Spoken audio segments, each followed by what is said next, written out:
High School Sports Live, in partnership with 27 News, is proud to present on TV tonight Trinity Shamrocks versus Still High Rollers. This broadcast is brought to you by our premier sponsor, the Pennsylvania Housing Finance Agency, and Hoffman Ford.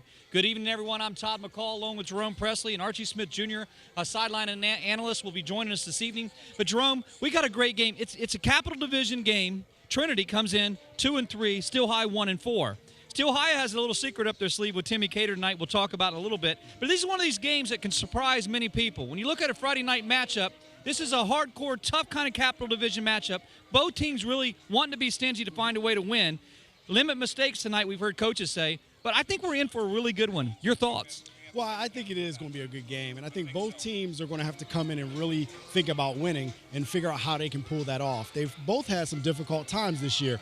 On Trinity's side, last week coming off a devastating loss to Middletown, 69 points were put up with them. So, for instance, if this is the game plan from last week, you rip that up, you throw it away, and you come in fresh and ready to go. On Still High side, they're a young team. They're coming in, starting quarterback Malachi Young is down for the count, and he's hurt, and he's out. So they have to find a way to pull it together. But the Rollers are not out of playoff contention. If they can get on a little roll here, they're in. Well, we always talk about that, coaches can say, if you don't have the players in the trenches, it won't matter what you do or what game plan. There's some great players in the trenches tonight. More importantly, let's start with the visiting side Trinity. It starts at the quarterback position. Yeah, Casey Boguski has had a pretty decent year, almost 700 yards, 7 touchdowns right now. So he's really trugging along and doing the things he needs to do to try to put this team on the win. On the other side, you got Jarvey is a really good running back. He carried the ball 38 times, Jarvey Flowers, 38 times for 191 yards. When your quarterback is down, you got to lead on the running game, and 38 carries. We may see that again tonight. Now, we got to talk about it. We're here. We're in roller country. And something kind of really crazy on one aspect, but almost very positive on another aspect for the Still High Rollers. Timmy Cater, Division I product, 245 pounds. We know what he can do. We'll be playing defensive tackle. He transferred back to his homeland is what we would like to call it. Left Bishop McDevitt to come and will be inserted wearing number 34 tonight. Timmy Cater will be on the defensive side of the ball, maybe even offense. We've even talked they might have a package where he's going to be lined up at actual tight end and fullback. Can you talk a little bit about the guy wearing 34 tonight, returning home, Timmy Cater? Well, when you're talking about a jolt to your team, to bring in a talent like that, I mean, you're talking about a Division I prospect. He has a lot of schools. Temple's looking at him. He has a lot of schools looking at him. And to bring him in, you didn't know he was coming if you're the coach of Still High, and then he's on your doorstep. You're going to find a way to use him. He's able to suit up. 6'3", almost 280 pounds, and he's solid. He played at with Bishop McDevitt, and he was very, very good. So that's a jolt for this team, for this program right now. That's a little down right now at 1-4 start. Well, it's homecoming here at Shamrock Country, or Still High Country, excuse me. It's homecoming, so we know what kind of event that will be. Trinity, Still High, after these messages. Welcome, Still High, Trinity tonight, Capital Division, second down and 10. Big Capital Division matchup here tonight, Jerome. And Still High will have the ball spotted about the 35-yard line. As we mentioned earlier, Malachi Young, the starting quarterback for Stilton, is not in tonight, and Stephen Pryor has been inserted to start. The give was to Ramsey left side. Not much for him. Trinity's going to be trying to be really stingy on that left-right side. We talked about the running game, one of the highlights of the Rollers season this year. Well, definitely the running game, and I think once Malachi Young, the quarterback, went down, the emphasis on the running game became more prevalent and needed. So you're going to see the Steamrollers line up. They have a very big offensive line. You can stack the size of this offensive line against any team in the area. They are huge, but can they fire off the ball and make holes? Quick pitch on the right side to Flowers, and he'll be taken down real quickly, and it appears early on that Trinity's defense will be ready for the task. Well, I think the big concern is going to be will the Rollers be one-dimensional? And if that happens, you're going to see Trinity just line up eight defenders in the box, 9, 10, and just load up the box on this offense and force Still High to try to throw the ball. And you saw 3 straight running plays, only 5 yards gain. Defense for Trinity holds. Jake McHale came up to make the tackle for Trinity. Very good open field tackle. Still High will have to punt their opening possession and field the ball dangerously. He's going to be fumbled, and it'll be picked up by Still High, and that'll give them an opportunity And it looks like Stephen Pryor recovered. So Stephen Pryor's going to play offense and defense. He's playing quarterback tonight on both sides of the ball. He'll recover it. And you're going to see it. Small rosters tonight, but that doesn't mean you can't take any heart away from either of his teams. While the rosters might not be long in numbers, these guys are going to play both ways, not to mention offense and defense, but they're going to play special teams. Absolutely, and both of these teams have been successful in years past. I mean, you've seen Trinity do really good damage in their time. They had their heyday when they were winning games and winning district championships. And Still High, we all know the reputation of the Rollers. I mean, they have state championships here, district championships here. They have a community that loves this program. So it's there. It's just a matter of can they put it together today. Bryant Flowers up the middle. Flowers going to break away. On the board early are the Rollers. Steel High touchdown. And again, you're just talking about a straight up the gut, right into the teeth of that Trinity defense. You see, get a good look at that offensive line. Good blocks up front, and a really good block by number 6, Jay Sean Ramsey. The fullback comes up, really good block. You see the offensive line just stick it to their guys, and ball carrier gets upfield. Touchdown for Flowers. Flowers will have the hold. Neidlinger on for the extra point for the Rollers. He's got the hold down, and it'll cut through. No, it's actually low. It'll be a little low and left. From our angle, it looked like a win. It was no good. We'll be back. Steel High on the board, 6-0. No regrets. If only she parked in a garage. If only they had the chimney cleaned. If only they had Erie Insurance. Erie is seriously good insurance that treats you fairly and goes above and beyond to make you feel like your auto or home mishap never happened, at rates that'll save you as much as the other guys. So get a quote from Erie today, because whatever your regrets in life, your insurance company shouldn't be one of them. Erie. Did you know all electronics must be recycled? It's the law. But more importantly, it's the right thing to do. At the Recycling Center, Dauphin County residents can recycle older broken TVs, computers, cell phones, laptops, major appliances, even paper. The Recycling Center is conveniently located on Cameron Street in Harrisburg. It makes recycling fast, safe, and simple. Stop by the Dauphin County Recycling Center today and help us recycle the right way. Welcome back. Neidlinger set to kick. Trinity set to receive. Early score for a bit of a surpriser. Big old open hole for Flowers, and he found it.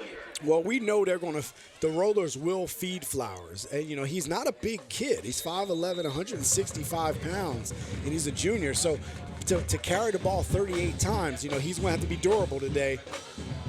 Last week he had 188 yards. And when you hear a kid getting 180 yards, and you talked about it in pregame, carrying the ball 34 times, I mean, to be expected, this kid can do damage. Still High Trinity in this capital matchup. When we talk about the records, Trinity 2-3 coming in, Still High 1-4.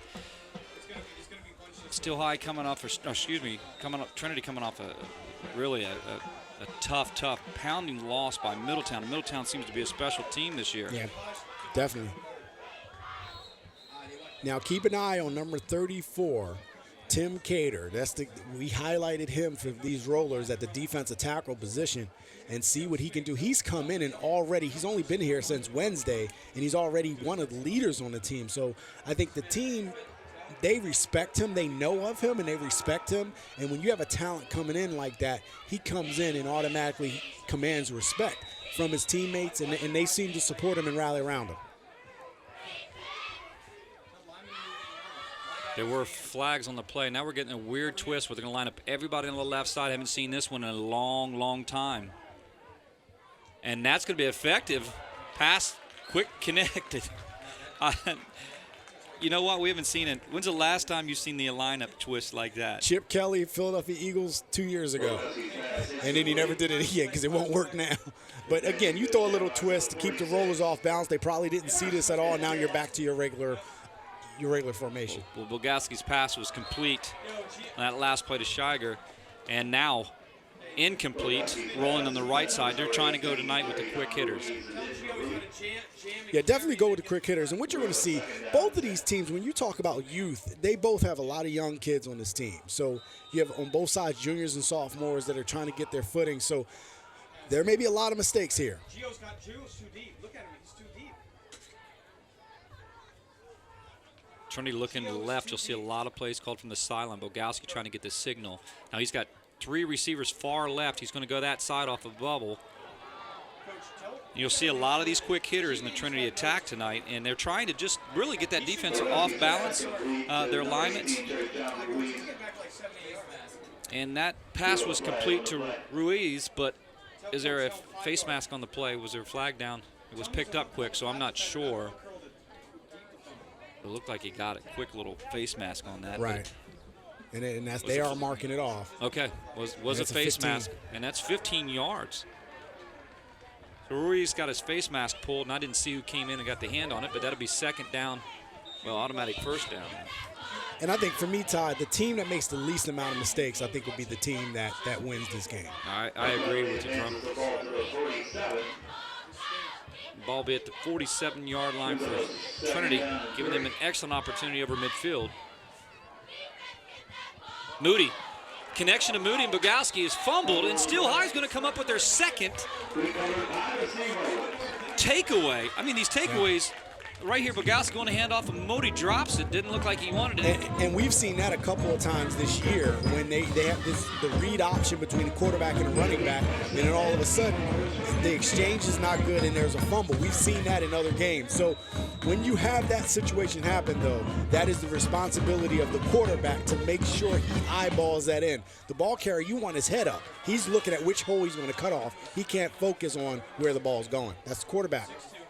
Ramsey's lined up at fullback. Flowers is your stand-up back. Give to Flowers left side. Flowers finding room, breaking outside, across the 40. 20.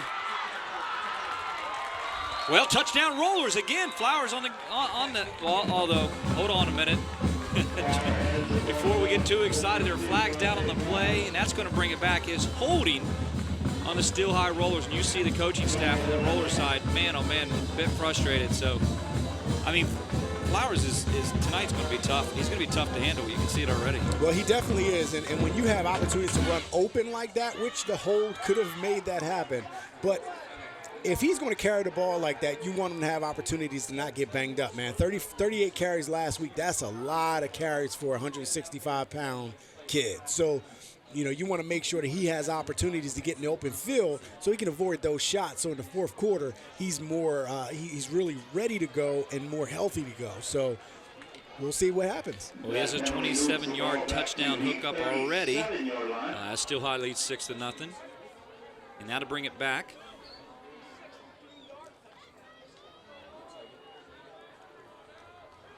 They'll be spotted on the 37-yard line for the Rollers.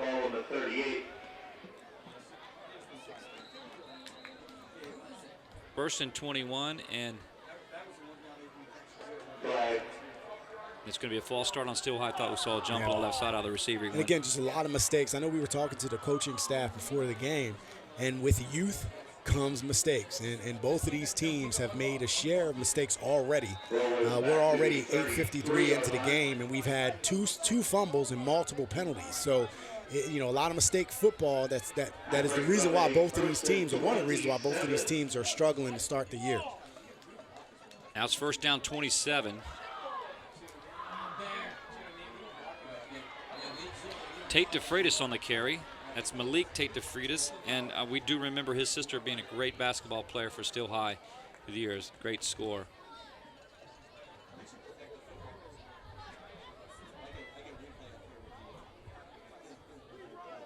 Oh boy, there's no lack of hitting here already. On the play. And that was number 63. Mark Cinturon makes the tackle on the play. That was second and 28. Nowhere for Flowers on that right side give. He'll be wrestled down, and I mean, you know what? That's the way you have to do it. You have to defend him. You have to wrap him. You have to pull him down. You have to be ready at any opportunity to jump in and make that tackle. And that's Will Stevens who came up. You take a look here. I don't know where Will Stevens came through that line, but he broke through that line, and there was really nobody put a body on Will Stevens. And again, the Rollers, as you can see, are very one-dimensional. They haven't attempted a pass yet, and now they're backed up. So it'll be interesting to see if they will try to open up and throw the ball. 3rd down and 32. A long way to go for the Rollers.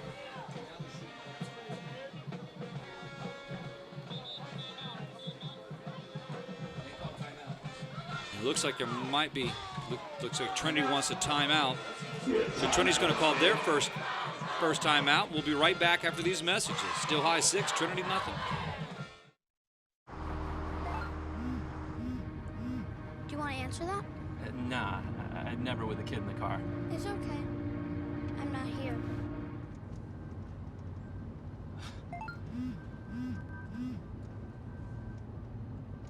I'm there.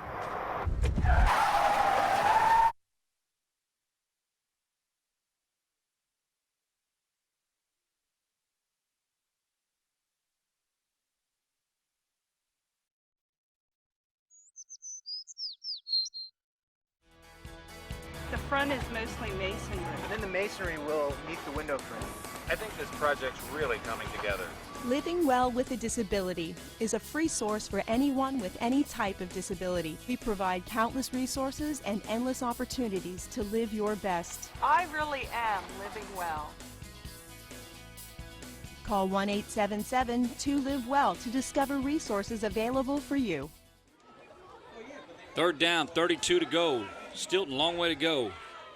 Dump up to Freitas on the right side. That's Grant. Grant to pick up a few, and Still High will have to punt. And that's not a bad call. At this point, you're down to a backup quarterback, and why try to air it out when you can just try to get as much yards as you can and then go, rely on your defense to come up and make a play.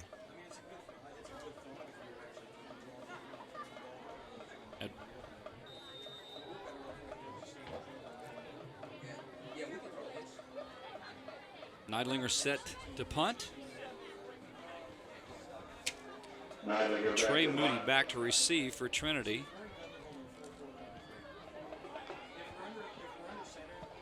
Neidlinger's punt's going to take a big old bounce. And it's going to be spotted about the 29-yard line. Excuse me, 24. But Still High is trying to say that he touched the ball. And it will be Trinity ball, but I'm not so sure he didn't touch it. I didn't think he did. I didn't really know why. Let's see. We got a good look here. No. Oh, okay. It was close, but it didn't touch. So, I mean, it's a heads-up play. If you're Still High, why not? You're trying to, you're coming here and making turnovers count on any side of the ball. Special teams, I really feel like win ball games. Yeah, but DeMonte Porter, why didn't he just get away from? You got to get away from it. You got to get away. We'll say that we see that so many times on High School Sports Live, kids. Those decisions on special teams, and especially that ball takes that bounce, get out of the way. You see all those blue jerseys in front of you. Exactly. It can be very difficult. Bogowski looking to his left, as is most of his linemen, getting the call directly from their coach. 1st and 10. Moody, left side. He's a tough runner, squared in his shoulders. He'll be wrestled down by half of the left side of the Still High line.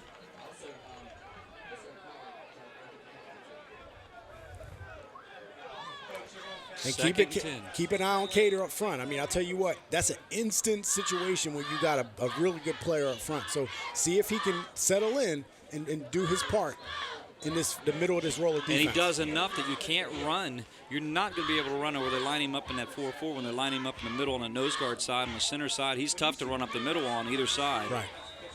And you see a difference that he's making already. 3rd down and 5 for Trinity. Guska trying to get that hard count. He's got trips receivers, 3 receivers lined up on the left side of your screen. 3rd and 2, big 3rd and 2 for Trinity.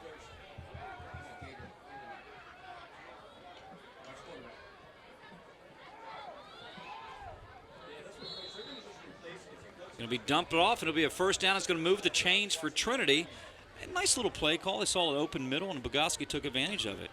Yeah, definitely a good play by Bogowski. You only needed 2 yards, so hitting Ruiz. That he's going to be that go-to receiver. Well, he's their target. He's definitely their target. Trayshawn Ruiz is Trinity's main go-to. You'll see Bogowski hitting him a lot. Bogowski looking down the field is going to go over, but it's going to be offsides on Trinity. I think that one will come back. Quick snap, quick count. They're trying to get the timing thing going, trying to get up-tempo offense, Jerome, and I think they're going to be called. They jumped too soon. I don't even know if Bogowski even is having any cadence or not. I think he's going on the center snap. Could be. And the one thing about going on the center snap, everyone has to be on the same page for that. So if that is what's happening, which I'm not sure if it is, but when you go up and you try to get a quick count, you may want to go that route. But everyone has to be on the same page for it to be effective. And Trinity's going to call a timeout. They don't like what they see. Bogowski looked at the sideline and call a timeout. 5:26 to play.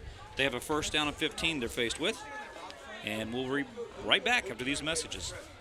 Pizza Hut, our original pan dough rises fresh every day, making it crispy on the outside, soft and chewy on the inside. And now you can get our original pan as part of the $6.99 any deal. That's 2 medium pizzas with any toppings, any crust, any specialty for just $6.99 each. Karen has 459 friends, but none of them made sure she got home okay. None of them suggested she skip the next drink, try a glass of water, or maybe just call it a night.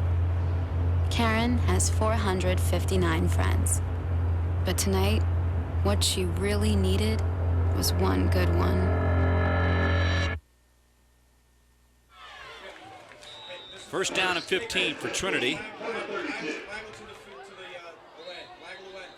Look like they're going to try to go jet sweep to Moody, and there'll be flags down again. This is our 6th flag of the first quarter already. A lot of penalties. A lot of laundry on the field, and that's going to go against Trinity.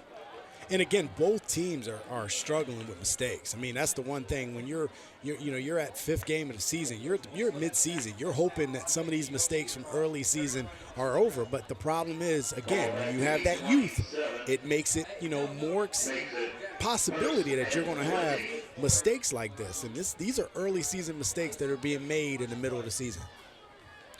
All right, first down 20. They backed him up 5. Bogowski sent a Moody in motion. He's going to step up in the pocket, makes a great pass downfield, and he will connect just like that. That's a good call from the get-go. That Jack Mahale gets out of the backfield, slides him out of the backfield on the fake jet sweep, steps up to the gap, and fires downfield. And I think it was just coverage problems. I think they really thought it was quarterback-keeper design. Absolutely, and you'll see Trinity's able to exploit the zone coverage right there. So, again, if you're not getting tons of pressure on the quarterback and he's able to step up and deliver a ball, and now you get tacked on a penalty that's tacked on. So Trinity even gets more yardage added on, 15-yard penalty. Man, I tell you, 8th penalty of the first quarter. We still have 5:18 to play, so that's going to move the ball for Trinity. Trinity's going to have good field position. They'll have the ball in the 35-yard line and still high territory. Bogowski has his receivers in a bunch. You ought to always watch that bubble out of that bunch. McHale is a single receiver on the far right here in the screen. Bogowski at times going to dump off to Moody. Moody sidestepping to be knocked down.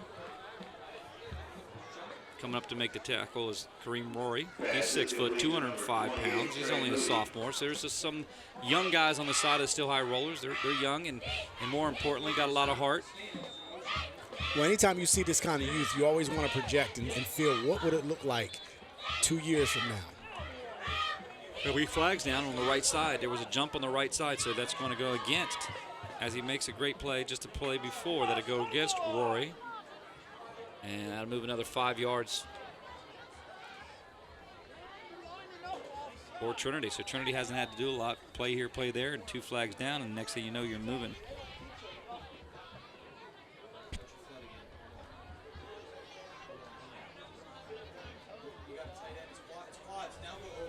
So it'll be 2nd down and 4.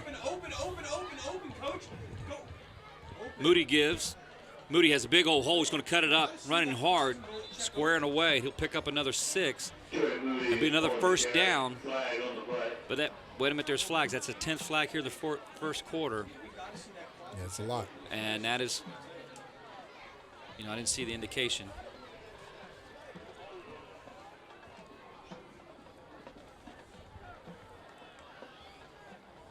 All right, so I still haven't got what the call was, Drew, but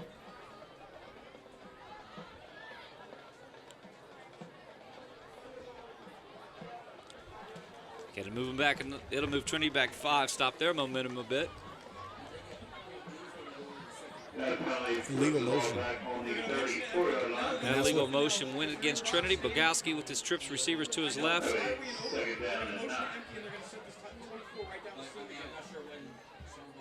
Not quite the hurry now. At one point, they looked like they were going to try to move the ball with that up-tempo offense that they run. Give them Moody. Moody, big hole right side. Boy, he takes a hit. He's wrestled down. He holds on to the ball. Man, I don't know. I missed who came up to make that initial hit, but that was a solid shot. And Moody has to get up off the ground. But man, oh man, he took a helmet to helmet. It'll be 3rd down. Ball will need 29. Brings up a 3rd down and 4. Divaj Lee came up. Yeah, and Divaj, he came up. This is the probably the second big hit he had. Bogowski takes a bad snap's got to roll right, has all Stilton coming, and he manages to connect. And I don't know how he got it off, but Shanger, Alex Shanger came up with the. Pass is good. The number 9, Alexander Slager.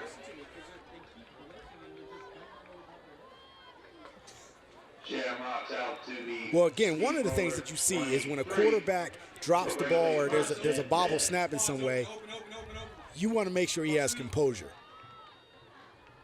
Give to Moody left side. Moody looking for a hole. Bouncing outside, going to cut back up in. And now the effective running game for Trinity is starting to happen.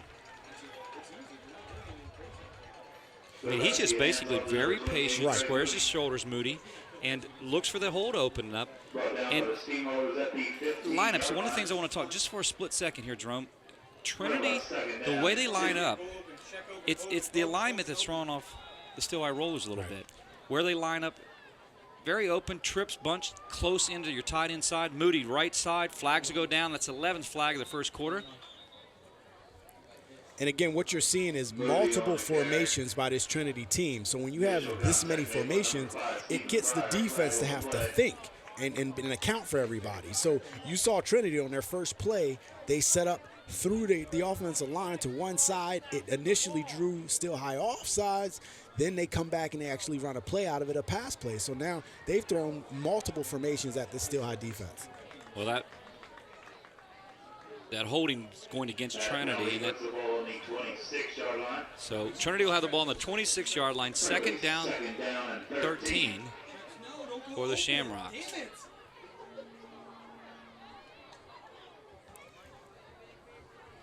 You see the Still High defense also looking sideline to find their alignment. Moody will be sent in motion. Ball will be tipped, it'll be intercepted. Pryor, the quarterback coming up, he's still on his feet. He's not to be taken down. Stephen making a move. Stephen Pryor across the 40-yard line in a big, big momentum twist. Big play for Stephen Pryor. Wow. And all the momentum going on the Trinity Shamrocks way. And then what happens, a penalty backs them up, and then all of a sudden a mistake and another turnover by this Shamrock team. And now Still High again with a 6-point lead has an opportunity to add more to the score. My goodness. Big old play, the ball. You see it tipped here one more time. Stephen Pryor coming up with the big, big play. The quarterback who plays just about, he plays on all sides. Mm-hmm. He has not come off the field yet. He hasn't. He's taken over for the quarterback duties from Malachi Young. But again, once again, this is an all-run offense right now. There is no thought to pass this ball. Flowers with the block across the left side. Crossing the 35. Wrestled down. Hands the ball off to number 2, Jarvis Flowers. I mean, I'm impressed with tall, slim kid, Flowers, but boy, he finds open holes, doesn't he not? He does, and again, he is running behind an extremely big offensive line. This roller offensive line has really good size. I mean, you're talking about 260, 270, 330 pounds across the line. So if these guys can fire off the ball, the big thing with that is these guys have to fire off the ball to get into the teeth of that defense. Full house backfield, 3 backs. Give to Flowers. Flowers tripped up. Flowers on the carry. Initial contact made by number 5, Kobe Allen Rigg. Kobe Rigg will come up to make that tackle. 3rd down and 4. There'll be no gain. And this is old school football at its finest. You got a full house backfield on one side and a 5-man front on the other side defensively going against that. So you see Trinity is not even thinking pass play here. They're thinking straight run defense, a 5-2, 5-3 defensive alignment. Bringing everybody stacking the box. Left side, Flowers. Flowers tripped up. It'll stretch across the 40. Looks like he'll get the first down now. And I don't know the last time I've seen full house backfield, other than when we called college games and absolutely. we called Kennesaw State running the, Yeah, I mean, you're seeing full house backfield. And again, when your quarterback is injured and your backup is not necessarily known to be able to throw the ball, it forces you to be more one-dimensional, and it's just mano-a-mano right now. Can Trinity line up their guys and punch Still High in the mouth? And right now, Still High is able to run right at them. And if they continue to keep the lead, they don't have to do anything but run the ball. Right. They get a good look at that roller offensive line. Let's see if they fire off. And there are big penalties. That'll be a delay of game against Still High. So again, we have another offense. We had Trinity's offense. They get going, and all of a sudden penalties stop their offense, and then a turnover happens. So now Still High, they get going, get a first down, and now we have a penalty.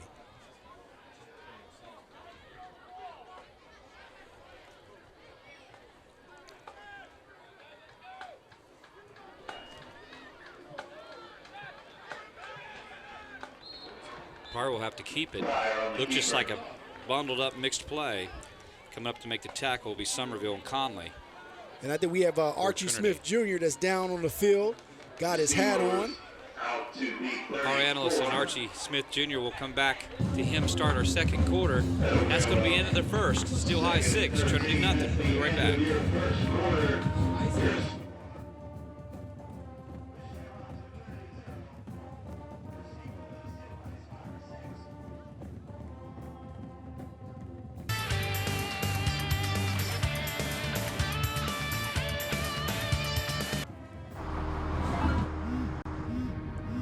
Do you want to answer that? Nah, I'd never with a kid in the car. It's okay. I'm not here.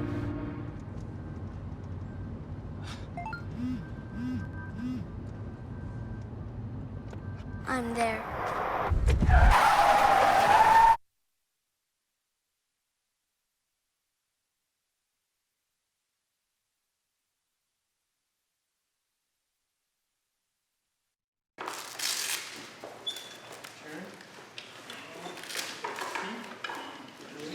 There you go.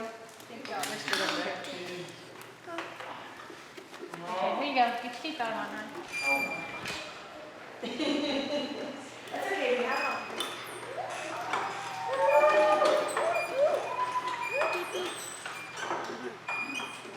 Living proof of the difference you can make when you're all for health. Highmark Blue Shield. Second 13. Pryor back to pass. His ball is going to be tipped and very near intercepted by Trinity. Second and 13 to make it a 3rd and 13 for Trinity. And one of the things about Pryor, Todd, Still High, excuse me. Pryor is a small quarterback. He's only 5'8". I mean, and he could be closer to 5'7". So when you're talking about that Trinity defensive line, your job, get your hands up. When Still High does throw the ball, you get your hands up, see if you can swat it away, and you saw that happen.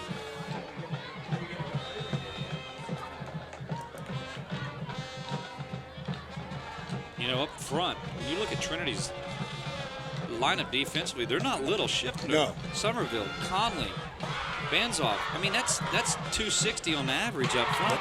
6'1", 6'2" up front. I mean, big, strong guys up front. And we know roster-wise, Small in numbers, but big in heart, these guys.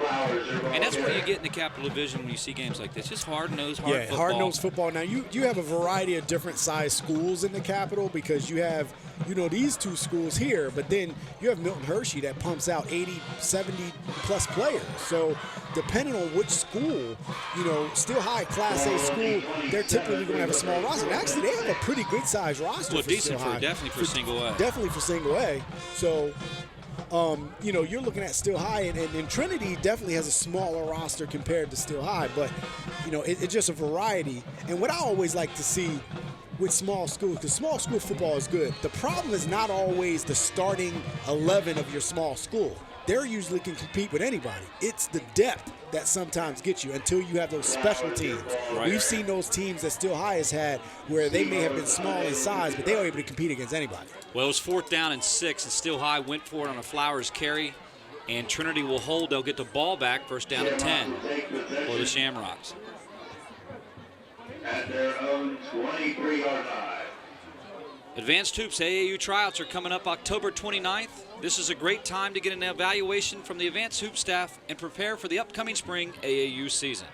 Advanced Hoops is the top AAU program year after year. Sign up at www.advancedhoops.com, or you can call 717-657-2620. That's Advanced Hoops AAU tryouts. Bogoski on right side. Ruiz is his intended receiver.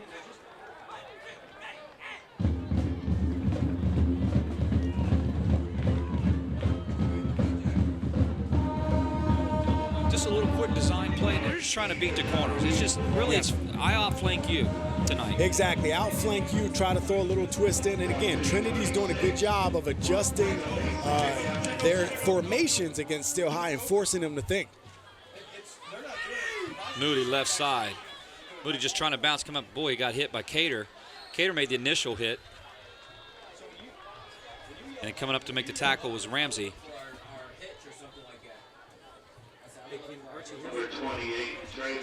Let's go down to our field. Let's hear from Archie Smith Jr. Archie, close game here. It's really physically running game versus running game. What do you see down on the field?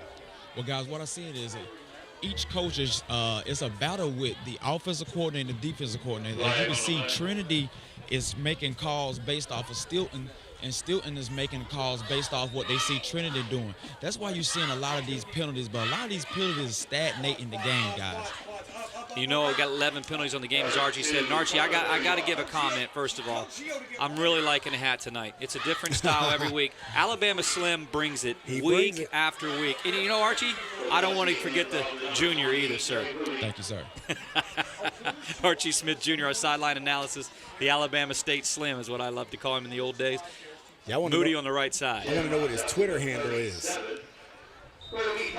9:50 to play here. I mean, right now, you wonder when that little breakthrough is going to happen for which team tonight. Right. And when that big explosion in that offense. Right now, penalties have cost both sides, Steel High and Trinity. And you see Bogoski and team, whole offensive line will turn right side, look sideline to get their play. Give to Moody right side. Moody tripped up. And again, you're just seeing both of these teams are pretty vanilla as far as the offenses. I mean, you saw Steel High is going straight running play, and then you see Moody is straight running play with him. But Trinity is a little bit more diverse because at least they're throwing the ball from time to time to kind of diversify their offensive abilities. So, it's an interesting game being played out between these two teams trying to fill each other out. And like you said, which one will make a big play that can kind of spark the offense? Tyshawn Wright come up to make that last tackle. I want to get his name called. He's another sophomore. If you look at sophomores, a lot of defensive starters on the side sophomore on that defensive side for Steel High. And narrow flags.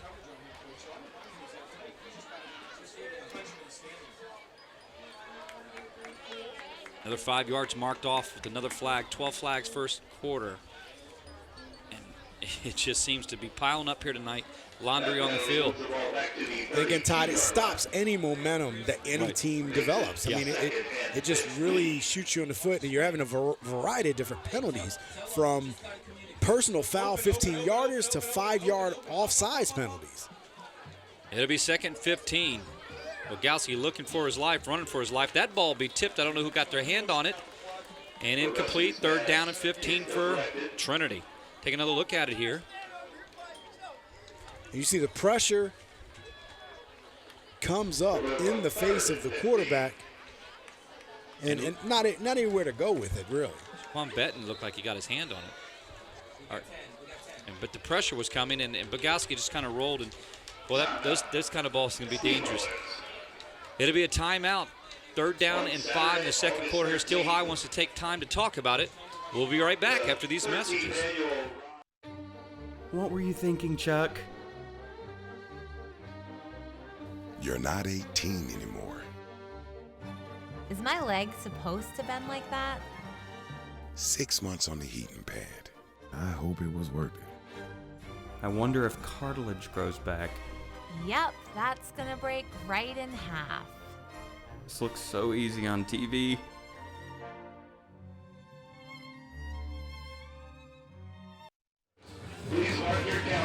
Next week, High School Sports Live heads to Cumberland Valley to bring you the matchup between the Carlisle Thundering Herd and the Cumberland Valley Eagles. Tune in Friday, October 14th, 7 p.m. on ABC 27.3, Comcast 247, Verizon 462, or follow along on www.hsslivetv.com.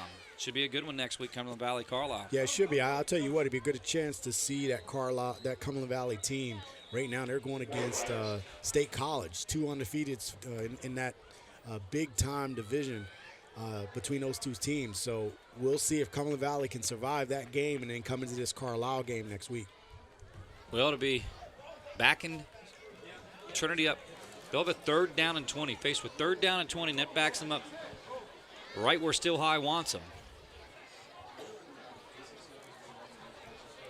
You know, and tonight, both teams walk away here. If you're Trinity, you get it 500, you get 3 and 3, and you're saying, okay, we have an opportunity for playoffs. We can get a seed in. If you're still High at 1 and 4, I tell you what, you come out and get a win. You got Timmy Cater inserted in the lineup. You get Malachi Young back at some point, and you start looking to say, can we compete in this Capital Division? Bogowski rolling right. He's going to have to keep it. He'll be drug out of bounds. And it was great pursuit, contained by Tyshawn Wright. I mean, he stayed where he needed to stay. Yeah, he did. And that's you were talking about the playoff structure, and one of the things with the smaller schools is you have less teams in the playoff discussion. So what ends up happening is if you can go on a little run, you can get in the playoffs with a 500 record. And then once you get in, it's anybody's game. And we know that the Rollers by history can get into a playoffs and do very well. So the key, though, now is winning this game. You have to get on the other side. You know, the Rollers have really had a rough year, but they've also played some really talented teams, too. So, you know, that has to be accounted for some of their problems in the early part of the season. Well, Flowers received a punt. He'll be marked down. Well, coming up, stay tuned at halftime. We'll have our High Mark halftime report. It is also beautiful night, and tonight is homecoming here at Still High, but stay tuned, fans, for our High Mark halftime report. And we'll also have our Brenner Family Dealership stats, too. Jerome, Archie, and I will break down our first half thoughts, so stay tuned. 8:25, first down and 10.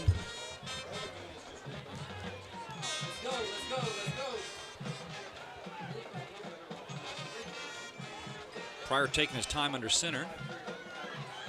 He'll give to Flowers. Flowers will be tripped up head over heels. And Somerville will come up and make the tackle for Trinity with help by Conley.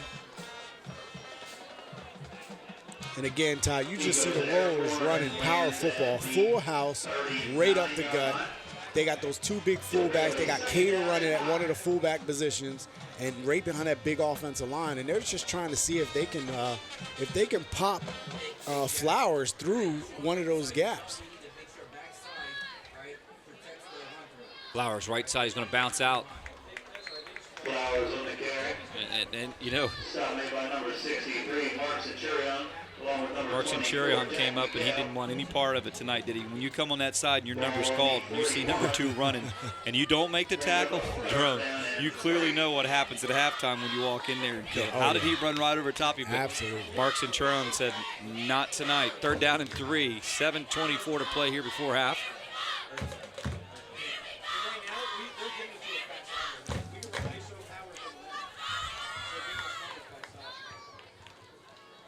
Flowers up the middle, hard.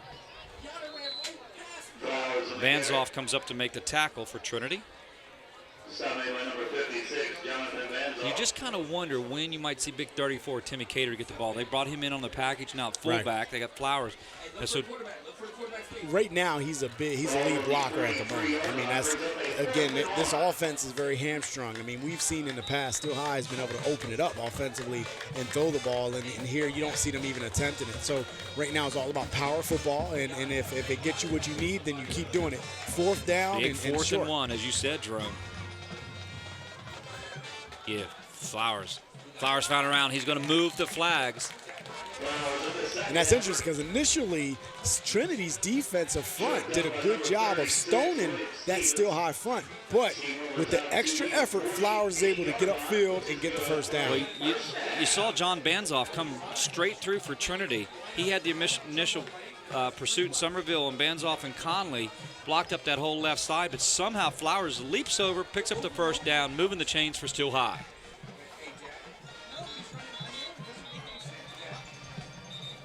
And Trinity's going to need a defensive timeout to talk about it. And let's go down to Archie Smith Jr. on the field. Archie, defensively side, Trinity did not like what they saw. Archie? Well, guys, what you're seeing right now, I mean, you have a steady, constant diet of run up the middle, and what they're doing are keying on Mr. Tim Cater, 34 out here, which is a nice size athlete out here, guys. I mean, standing down this field, this is a big kid, and he's coming straight up the middle, and what Trinity is trying to do is read off of him, and by them reading off of him, the ball is going to Flowers. They're able to make their right keys to fill the hole and to be able to keep still inside the tackles instead of them bouncing outside, guys. Thank you, Archie. Head coach Troy Jensen, 2-3, 1-1. Wanted that timeout, hoping to get that stop at 1st down and 10 for Trinity.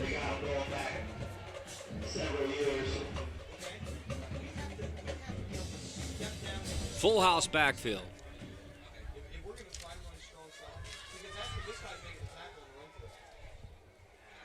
Davenport, the sophomore, 150 pounds, right side. And you see a toss play, different, play for the first time where it's not a run up the middle with the full house. They go toss and try to get outside, but Trinity does a very good job of sealing the edge and making sure that no ball carrier is able to bounce outside.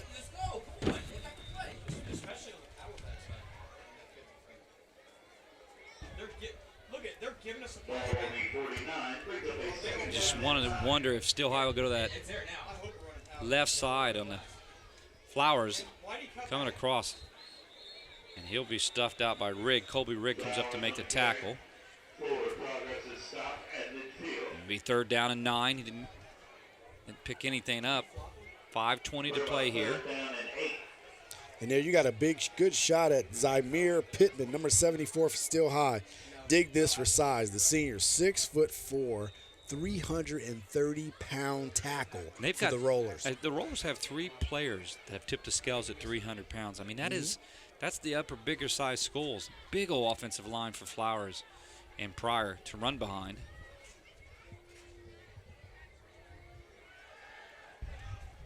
Flowers goes up top, finds a big receiver. And there we go. That's what happens. That's Nathaniel Webster Spencer. That's his first catch of the night. Now, he's listed at 6'2". To me, he looks 6'5" out there, going up to the top of the big receiver.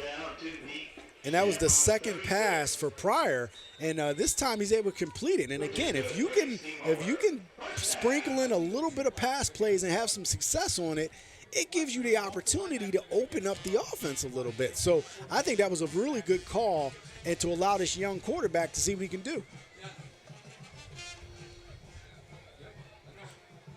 1st and 10 to Flowers, right side. Flowers busting through.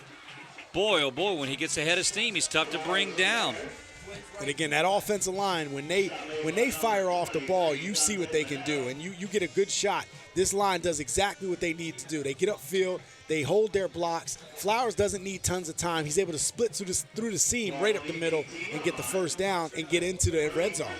Well, Dante Mineta brought and drugged Flowers down, 1st and 10. Steel High knocking on the door in the red zone.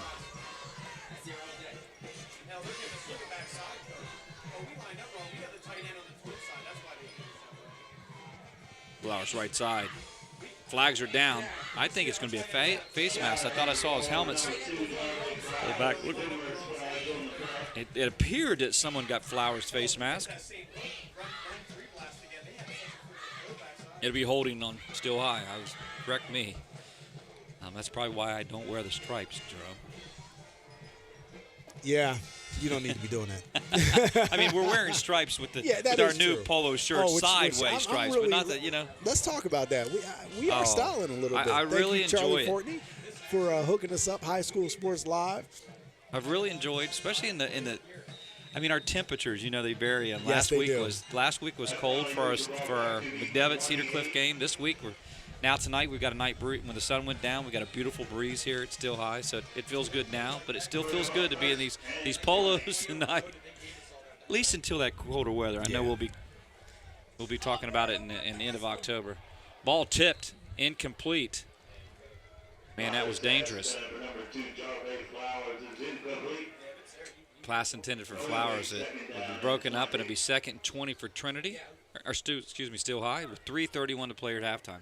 Stay tuned. Coming up at half is our Highmark halftime report and our Brenner Family Dealership stats report. We'll bring Archie's analysis along with Jerome and I.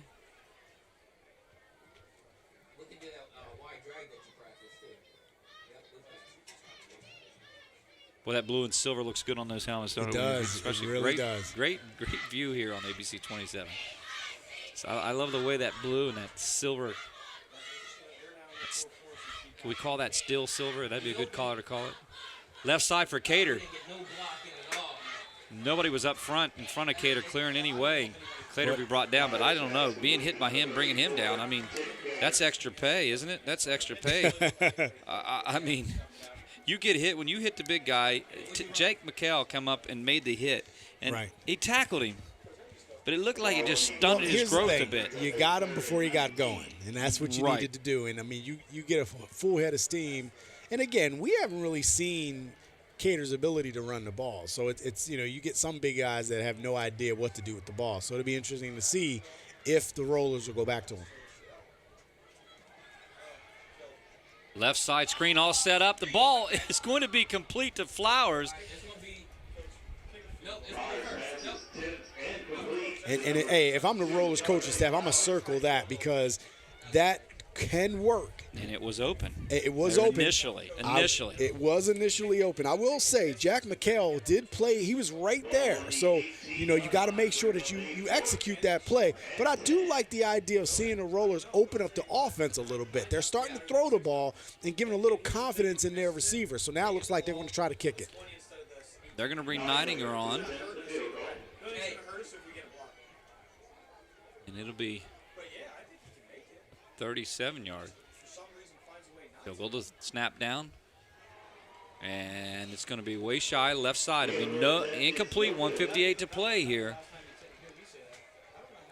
Still high Trinity. So Trinity will get the ball back on the 18-yard line, and they'll have 1:58 to play. We'll see if they go up in their 2-minute offense. And that's the thing. Can the Shamrocks get anything offensively going for them? Because right now, again, every time they take 2 steps forward, they take 3 steps back. And whether it's penalties that gets them or turnovers that gets them. So either way, they're making a lot of mistakes that's causing them to not have any continuity on offense. All right, Trinity will have the ball. 1st down and 10 from their own 18-yard line. 1st and 10 from the 18. Oh, the ball comes out. It'll be face mask. Look like, even though Steel High recovers, Bogowski got pulled down by the face mask, so that's going to go against the Steel High Rollers.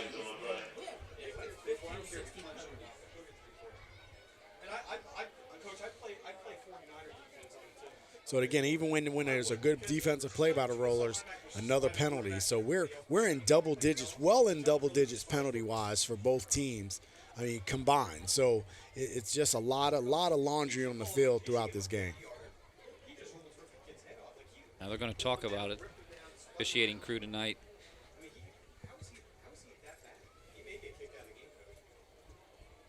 And I tell you what, that really pulled Bogowski down. I mean, that was a very physical face mask. Sometimes you see a few that, kid catches a kid and it's okay. But that was a hard penalty is the best way to describe that one.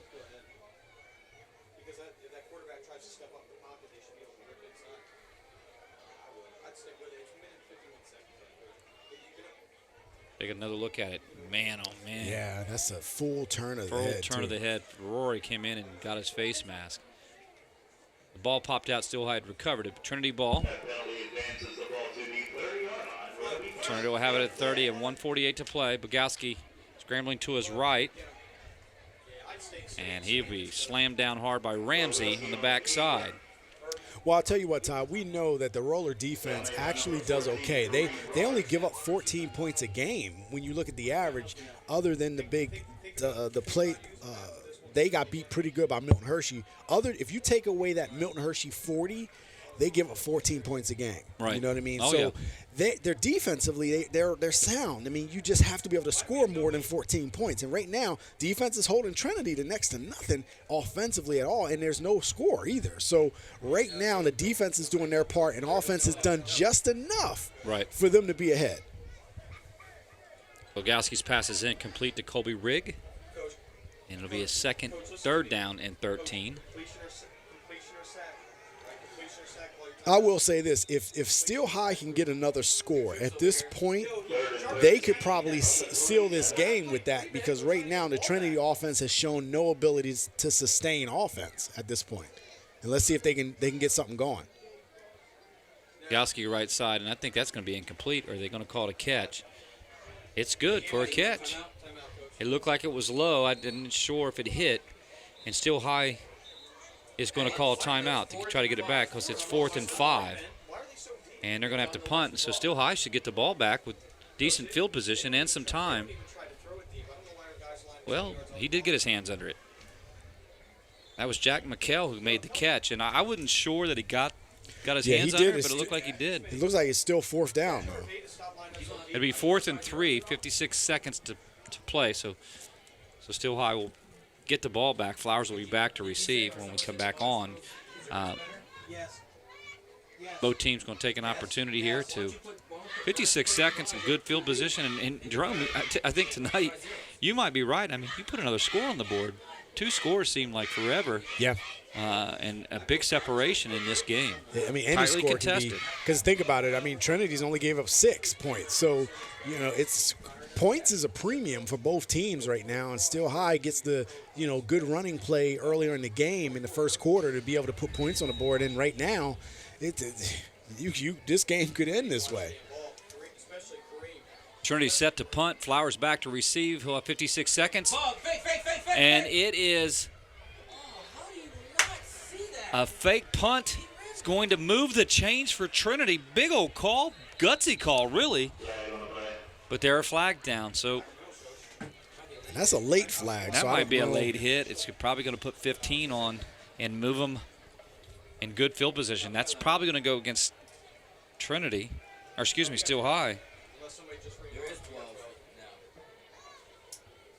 I don't know who it would have been on, but it looked like it occurred after the tackle laid on the sideline there. So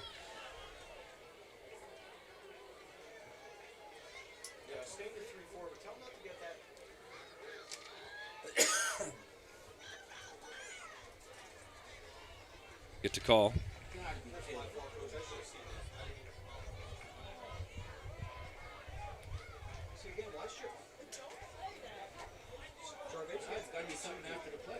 Yeah, it's after the play, so it's going to be.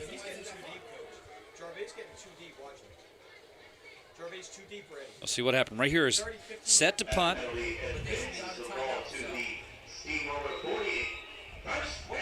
And just like that, picking up the first down. I mean, that whole right side was so open. Colby Rigg was set to punt, but he's going to keep it. Bogowski's pass is complete. And that goes to Ruiz, and that's going to keep Ruiz was in bounds, so the clock is ticking. Yeah, it looked like now Ruiz didn't fight to try to get out. He just kind of, he felt the contact and went down as opposed to trying to get out of bounds. 2nd and 8 for Trinity. Moody crossing the 40-yard line, running hard, powering up through. He'll be tackled and brought down by Johns. It looks like Trinity, I don't know. I mean, it seems as though they're content with running out the clock, but then they get up to the line of scrimmage quickly. Okay, they're going to spike the ball, so it'll be 2nd and 10. So they want to try to get in the end zone. We haven't got an opportunity to look at their kicking game yet this year for Trinity. Well, they only have 17 seconds, so you got to get something, a good chunk of yards in 17 seconds to even put yourself in field goal range. Because right now, this would be a pretty good-sized field goal. So get them in field goal range. You got to get a big play. They'll look and take a shot maybe downfield.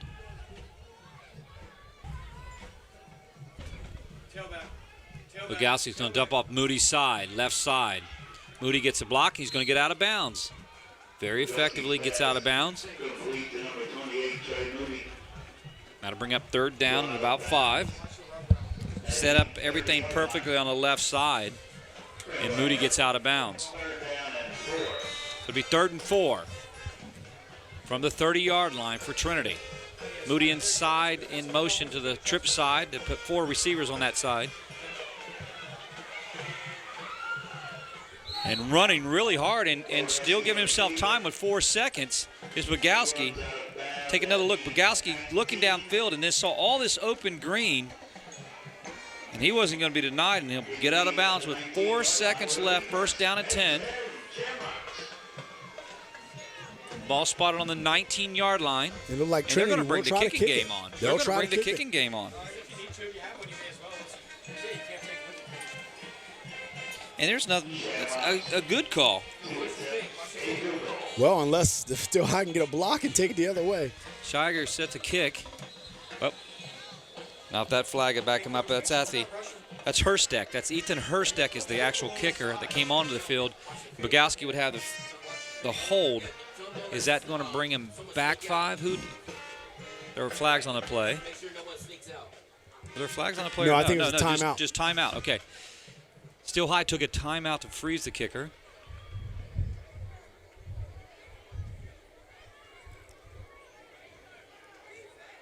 We'll set that back up 3.9 on the clock.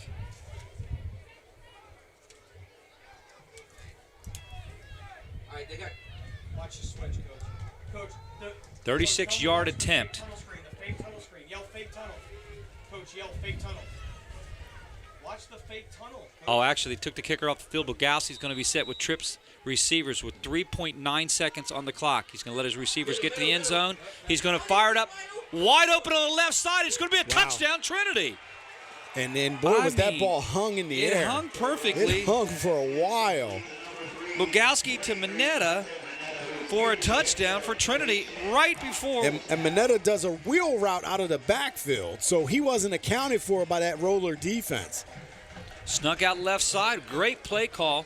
It really was set up by the trips receivers aside. Then they put a guy in motion to the right side. And that set up that touchdown on the wheel route.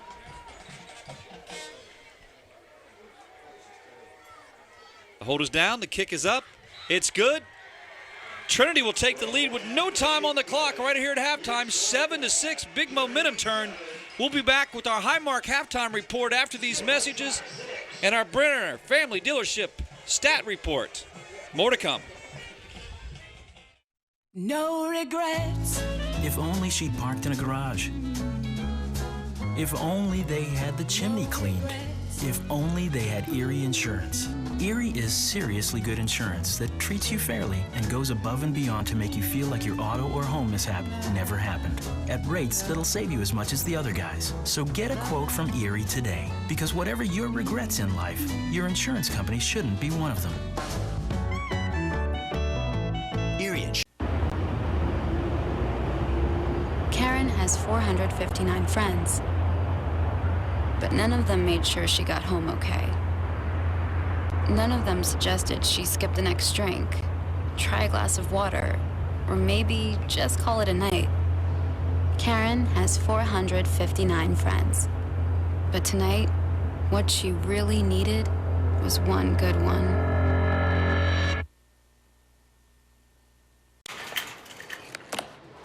For all those pokers, prodders, shuckers, and sniffers, All Giant Produce is triple checked.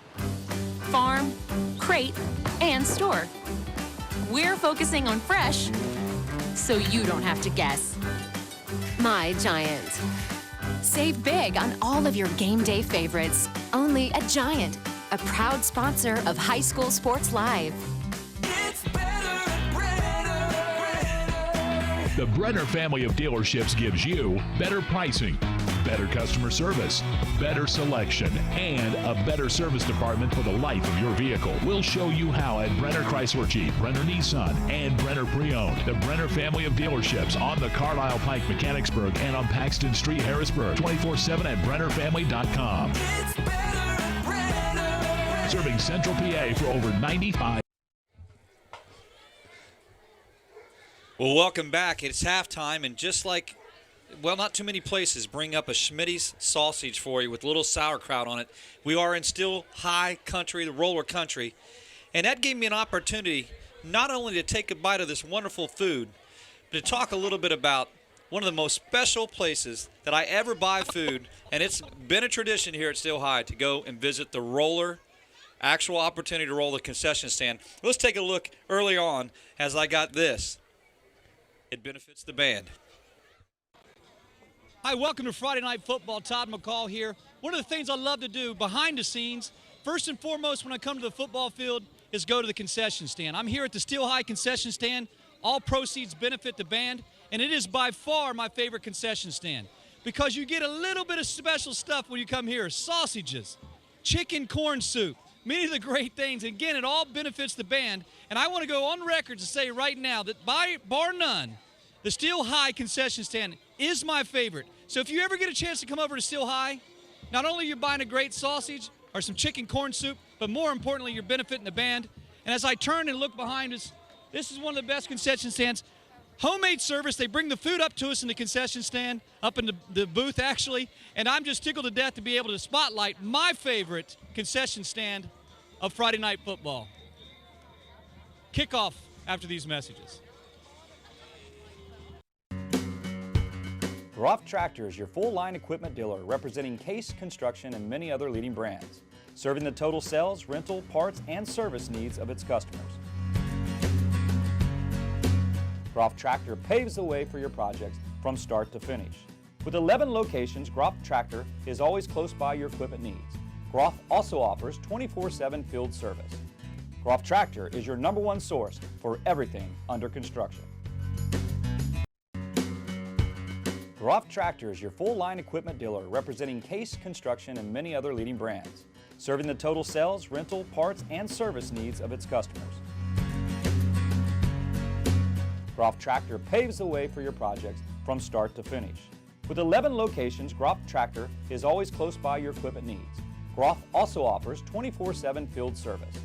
Groff Tractor is your #1 source for everything under construction. Hi, I'm Melissa. I teach 10th grade English. And I'm Melissa when she was in 10th grade at Connections Academy. That was the year my teachers changed the way I looked at literature. These books are amazing. At Connections Academy, the great courses and all of the personal attention really made a difference. Our class discussions opened my eyes. In fact, my Connections Academy teachers inspired me so much, I became one myself. Here, you're gonna need these. Commonwealth Connections Academy, the tuition-free public cyber school. I'm Melissa. I teach 10th grade English. And I'm Melissa when she was in 10th grade at Connections Academy. That was the year my teachers changed the way I looked at literature. These books are amazing. At Connections Academy, the great courses and all of the personal attention really made a difference. Our class discussions opened my eyes. In fact, my Connections Academy teachers inspired me so much, I became one myself. Here, you're gonna need these. Commonwealth Connections Academy, the tuition-free public cyber. Every day, We pride ourselves in what we do. Hard work is put into every pre-owned vehicle we put on the road. We make sure they are all safe and reliable for your peace of mind. Your real value comes from the Hoffman name and the people that stand behind it. So if you're in the market for a pre-owned vehicle, just call me, Ryan.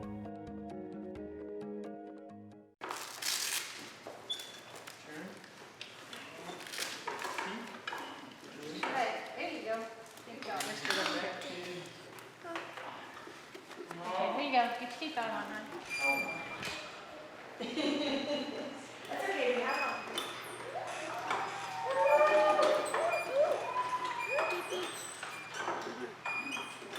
Living proof of the difference you can make when you're all for health. Highmark Blue Shield. Well, welcome back to our Highmark Halftime Report. Archie Smith Jr. joined us in the booth, along with Jerome Presley. Archie, I'm going to go with you first. I mean, right now, scoring has been, really, it's been tough to get. Both teams dominated by run. Passing game hasn't been very much. We're going to put you in the shoes and make you, at this point in time, you're going into halftime, and, you're going to be the Still High Roller offensive coordinator. We're going to make you the Trinity offensive coordinator. Now, late score on a wheel route snuck out of the great play by Trinity to take the lead with no time on the clock.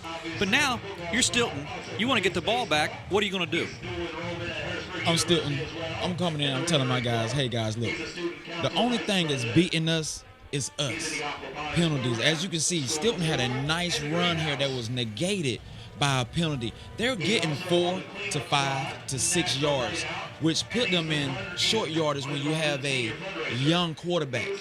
This guy that they're trying to groom, he's stepping in to fill some big shoes right now, and it's keeping their offense off balance. But hey, Stilton, you're still doing good. So what I'm going to do is I'm not going to change nothing.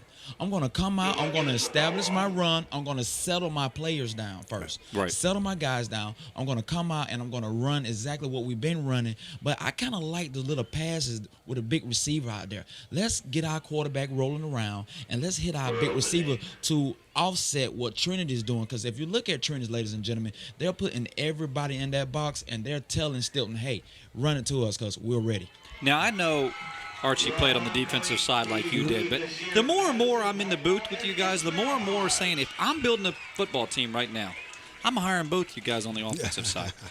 I'm just telling you right now, you've spoken truly. He says it very well. Now, you said a big play had to happen on the Trinity side.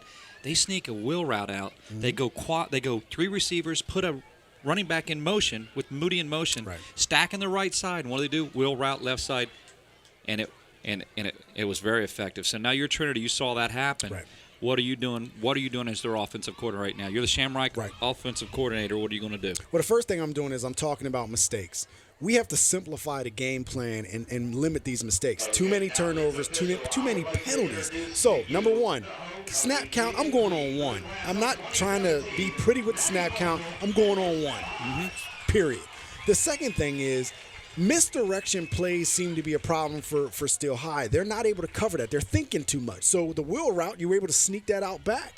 Get the touchdown, that's what you want to do. So continue to come back to plays like that, set it up with hard running inside. You got to keep the penalties down and sustain drives. We've seen from Still High, just like we've seen from Trinity, they've been able to put drives together and put pretty good plays together, and then all of a sudden a penalty kills the whole drive. So simplify, get back to those misdirection plays that gets that Still High defense thinking, and see if we can put more points on the board. You know what? But Archie, I want to go right off of what Jerome said, and I'd love to hear what your call was on defense. You've seen the same alignment now 4 or 5 straight times. You got a single back, trip receivers to your right. You're putting that back in motion to the right, and many times your quarterback's rolling opposite of where the receivers are. What are you doing defensively to defend that? Well, if you can look at, I'm down on the sideline with these guys, and Coach Irby, these guys have been studying film. You can hear them calling out Trinity plays before they happen. I mean, Coach Irby has surrounded himself with a good coaching staff. They got Bud Kyle coming up here from York, who's coaching the linebackers. I mean, he's telling the linebacker, hey, you got him. Each coach is telling their own position, this is who you got, this is who you have. And the only thing that's effective for Trinity is that quarterback is able to get outside of the pocket and try to make something happen. Now, on that play that we just seen before the half, that play has been set up the whole entire drive coming down. Yep. So as I'm Coach Irby right now, I'm telling my guys, hey guys, we've seen this on the film. We've been watching this all week. We've been practicing for this. So let's come out, let's settle down, let's watch our keys, and let's execute. Well, we're going to take a break. We'll come right back. We'll go inside on our stats. We'll go to our Brenner Family Dealership stat report. This is your Highmark halftime report. More to come after these messages. Karen has 459 friends, but none of them made sure she got home okay. None of them suggested she skip the next drink, try a glass of water, or maybe just call it a night. Karen has 459 friends, but tonight, what she really needed was one good one.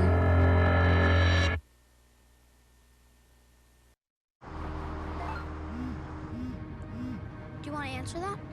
Nah, I'd never with a kid in the car. It's okay. I'm not here.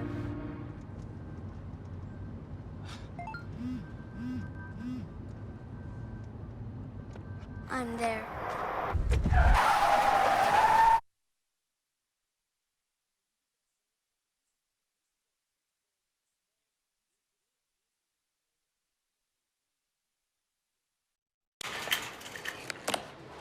For all those pokers, prodders, shuckers, and sniffers, All Giant Produce is triple checked. Farm, crate, and store. We're focusing on fresh, so you don't have to guess. My Giant. Save big on all of your game day favorites. Only at Giant, a proud sponsor of High School Sports Live. Did you know all electronics must be recycled? It's the law, but more importantly, it's the right thing to do. At the Recycling Center, Dauphin County residents can recycle older broken TVs, computers, cell phones, laptops, major appliances, even paper. The Recycling Center is conveniently located on Cameron Street in Harrisburg. It makes recycling fast, safe, and simple. Stop by the Dauphin County Recycling Center today and help us recycle the right way. No regrets. If only she'd parked in a garage. If only they had the chimney cleaned. If only they had Erie Insurance. Erie is seriously good insurance that treats you fairly and goes above and beyond to make you feel like your auto or home mishap never happened, at rates that'll save you as much as the other guys. So get a quote from Erie today, because whatever your regrets in life, your insurance company shouldn't be one of them. These past few years have been tough on all of us. You worry about the economy, your job, your savings. You may even have given up on your dream of owning your own home. But don't give up just yet. We're PHFA. We help people realize their dreams of owning their own home with features like competitive interest rates, down payment and closing cost assistance, and even free home ownership counseling. PHFA can make your dream of home ownership finally come true. Find us on the web or call us to find out how. I'm Brian Hudson, and we're PHFA. Welcome. Well, welcome back. Let's go to this is our Highmark halftime report. Let's go to our Brenner Family Dealership of stats and just look inside the numbers. And guys, first, Archie, as we look into the first half, it's 7-6, and really for a long time, I mean, it's just been a rushing game. What stands out to you? You kind of see some consistency on Stilton's side with the rush yards, but if you guys and ladies and gentlemen at home, if you look down and you see that biggest stat on there, and that is 10 penalties for 104 yards. Now, without those 10 penalties, you add 104, and Stilton has 217 of total yard offense. Yeah, you're right. And you look on the other side, 6 penalties for Trinity for a total of 16 penalties in the first half. That's over 139 yards on penalties. I mean, that's one of those things I think when you go into halftime, you start talking about your players. Like, look, we're in week 5, going into this is week 6 now. We start cutting down these kinds of penalties. I mean, it's offside stuff, it's face masking, some of the stuff, but more importantly, it's a lot of jumping and lineup issues. Do you see it more about alignments as why they're getting the offside penalties? If I'm a coach, I'm telling my players, hey guys, these penalties are killing us. Yeah. Yeah. These penalties are hurting us. Yeah. They're hurting our team. As you can see, they're causing touchdowns back. Yeah. They're sustaining drives. Right. Without that face mask, Trinity punts the ball. Right. Without that holding call, Stilton is up 13-7. Right. Right. So I'm letting my team know, hey guys, let's calm down. Let's play clean football right now. Let's play the game correct. All right, let's play the game the right way we've been working so hard for through the summer and throughout the fall. And let's go out here and give our fans a nice display. Right. Let's go inside our highlights. First half highlights, we'll take a look at them coming up here. This is our Center for Independent Living highlights, our first half highlights. And right away, Trinity capitalizes on a Flowers 27-yard touchdown. He capitalizes on a fumble recovery, and he went untouched in the end zone. And it looked like it'd be Flowers and pray for rain first half. I mean, he had 14 carries. But on the other side, Trinity goes to Moody, another fumble. This is literally the ensuing drive after. And then 2 back-to-back, that's 3 turnovers, interception. And more importantly, it looked like the momentum shift, everything went Rollers' way. Great return, putting Trinity in, Still High an opportunity to score. But this wheel route with no time left on the clock put Trinity ahead 7-6, and that's the scoring we have here. But more importantly, you see you saw these turnovers and you thought, well, I mean, it looked like everything, all momentum shift was towards Still High. Trinity kind of settled down, got the ball back with 56 seconds, and really put a great play call together. Couple 3 to 4 great plays. Still High lined up not quite properly, and you know what? Trinity took advantage of it. I think, Jerome, you can say it from a defensive side too. That was just a young mess up or slip up. That coverage on that last play for Trinity to score that we saw. Well, I mean, I think it was a brilliant call. I mean, a wheel route is a misdirection. You don't account for it. So I think it was a brilliant call. Trinity didn't do that all game, so Still High didn't see it. And one of the things that Archie talked about was Still High's coaches, and we hear it up here, they're telling you what Trinity's doing. They can see it. The problem is the connection between what the coaches are saying and the players recognizing it. And that's what you're seeing. The difference is that players aren't recognizing some of the things that Trinity are doing. And on the other end with Trinity, the 3 turnovers is killing them. I mean, you're talking about turnover after turnover, 2 fumbles and an interception. So all 3 of those penalties halted drives when you were in Still High's territory. So if those wouldn't have happened, then you would have seen, well, what could you have done if you were Trinity? You could be up further than just 1 point right now. So that just lets you know you got turnovers galore from Trinity's side, and you got penalties on the other side from Still High. So both of these teams are finding new ways to shoot themselves in the foot. Well, we'll have more to come back on our High Mark halftime report after these messages. Still High, Trinity leads 7-6. Groff Tractor is your full-line equipment dealer representing Case Construction and many other leading brands, serving the total sales, rental, parts, and service needs of its customers. Groff Tractor paves the way for your projects from start to finish. With 11 locations, Groff Tractor is always close by your equipment needs. Groff also offers 24/7 field service. Groff Tractor is your #1 source for everything under construction.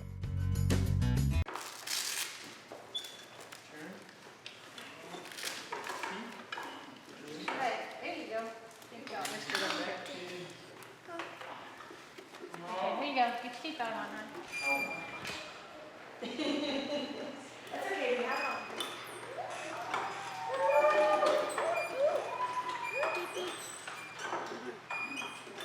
Living proof of the difference you can make when you're all for health. Highmark Blue Shield. These past few years have been tough on all of us. You worry about the economy, your job, your savings. You may even have given up on your dream of owning your own home. But don't give up just yet. We're PHFA. We help people realize their dreams of owning their own home with features like competitive interest rates, down payment and closing cost assistance, and even free homeownership counseling. PHFA can make your dream of homeownership finally come true. Find us on the web or call us to find out how. I'm Brian Hudson, and we're PHFA. Welcome. Do you want to answer that? Nah, I'd never with a kid in the car. It's okay. I'm not here.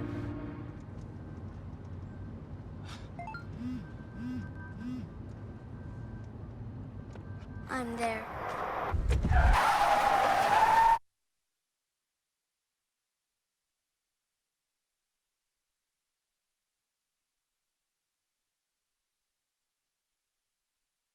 Did you know all electronics must be recycled?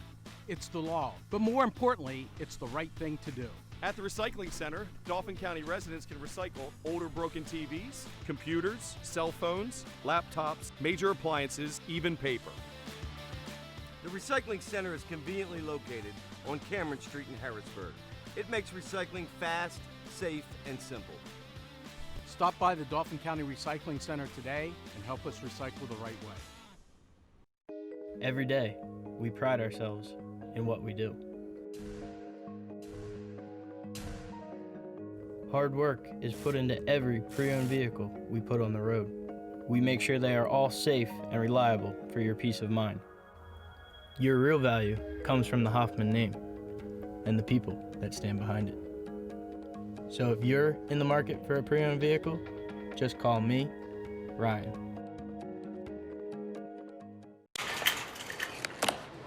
For all those pokers, prodders, shuckers, and sniffers, All Giant Produce is triple checked. Farm, crate, and store. We're focusing on fresh, so you don't have to guess. My Giant.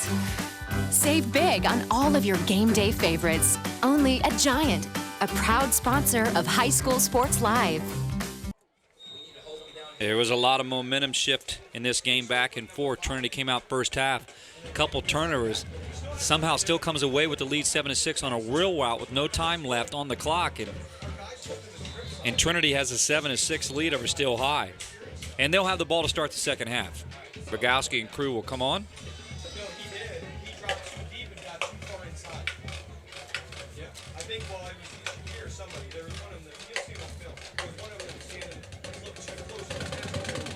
You see Trinity slowly coming out, walking out. At one point I thought that they were trying to up tempo, but taking their time here to start the second half. You'll see this many times as the teams look to the sideline for their direct play. 1st and 10 from the 37.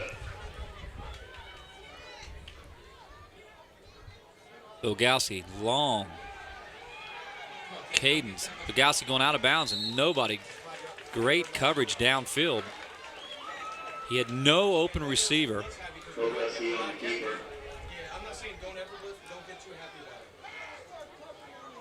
You see again, they're going to come off the misdirection. Good coverage, Still High. So maybe definitely making an adjustment in the second half. Moody left side.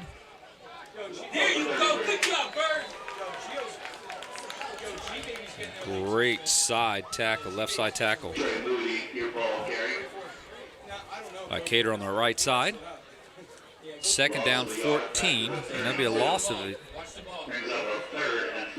3 yards, 4 yards, excuse me, for Trinity.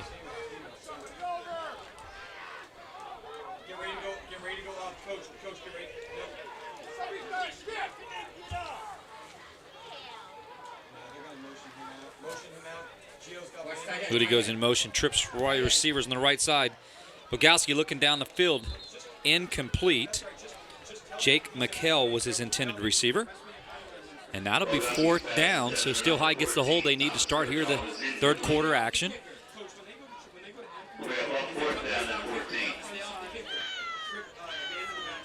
So if you're a Still High fan, you're happy to be getting the ball back here. Kobe Riggs set to punt. Flowers back to receive. And they're going to go away from him. That ball go out of bounds, and Still High will have the ball back. Start the third quarter.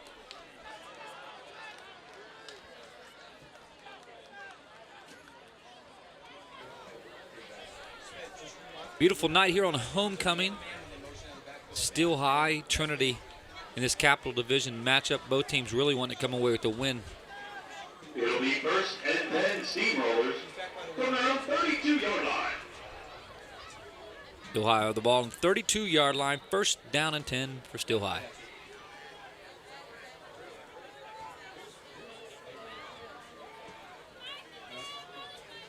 Full house backfield and be offside. 17 penalties now called combined in the game, 16 in the first half.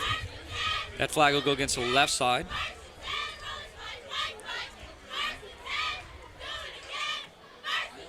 And again, Todd, we talked about the penalties, and for Steel High, penalties, for Trinity, turnovers. Yeah, 17 total. So, I mean, that comes back to haunt you. First down and 15 for Steel High. Give to Flowers. Conley pulls him down. He was initially hit. And the rest of the Trinity Shamrock right side of the defense comes up. Somerville, Schiffer, and Conley on the tackle. And again, that Trinity defense is not respecting any other play besides the running play. And they're sending is all the kids they can. And I think they went in the locker room and said it. You know, we have to go get them. And until Steel High can consistently prove that they can throw the ball, that's what I would do. Well, in the first half, you remember that one misdirection play went to Nathaniel Webster Spencer. He's 6'2", the big receiver for Stilton. And it was effective. It was incomplete, but he was open for initial moment. And they're just, I tell you what, I don't know how.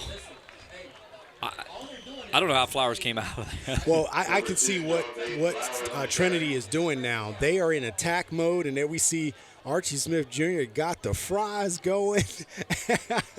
I tell you what, man, you're looking smooth with the fries in the hat. That's for sure. You know what? I've said it. You know, we are creatures of habit. We need that halftime snack or we need that pregame snack. And there's no better place to do it than the Roller concession stand. And right now, they get my tap, my hat nod for the best concession stand, best service. And you know they have two. Anywhere. They have two concession stands. They have two going. Yeah. But that downtown one that benefits the band has the Smitty sausage, the chicken corn soup, wonderful fries, wide open on the right side.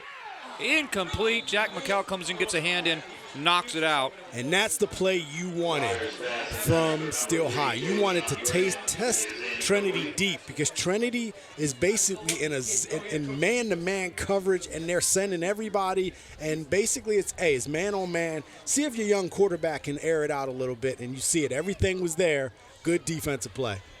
Javion Grant was the intended receiver, but that was Dante Mineta that came in and broke that up. Great defensive play for Trinity. They're going to get the ball back with 9:18 to play here in the third quarter.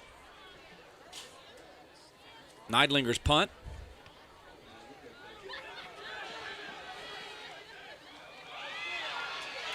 A backside tackle by Shakur Johns.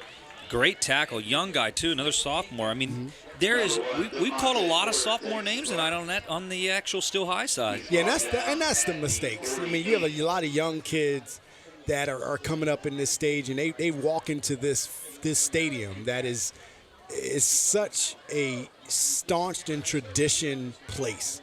I mean, there's an aura about this place, and you have to come in and take on the mantle of the great Steel High players that have come through here being so young. So, again, it's going to take time for these kids to grow up a little bit, but I'll tell you what, they have a good base for themselves. Well, that is definitely true. Bogowski rolling left, and he will connect. And there again, I mean, they get the misdirection going. They roll him out, and when he's rolling out, he's most effective. When you take a look at this play, Bogowski running left side across the body, and at one point I thought that ball might be picked off. But on that scramble breakdown, he goes to Isaac Somerville on that left side. And it's a big old play for Trinity here in the second half. Moody left side taking a lot of Steel High rollers with him. Tim Cater came up to make the initial tackle and had help. And now Trinity's knocking on the door in the red zone. It just seems that the momentum shift right now. And now Trinity's got playing into the hands of Trinity because now, I mean, their running game with Moody's been fairly effective. And we know that Trinity can throw the ball. I mean, so at that point, if they can get that part of it going, it'll make it more difficult for Steel High. Golby right side, and I tell you what. He got in. He pushed in, shoved in, touchdown Trinity. And he was on top of Steel High defender and reached across, so he wasn't actually down. Colby Rigg, if you'll see it again, pushing real hard right side. Take a look at it. Bounces out. puts a head down and just rolls over, and he was never down, never touched the ground. And that elevation that he got off the defender was on his backside, and you'll see it right here. And that's going to allow him to stretch across the end zone for the touchdown. Kick hold is up. Good, 14-6. More to come after this action. Trinity has taken the lead.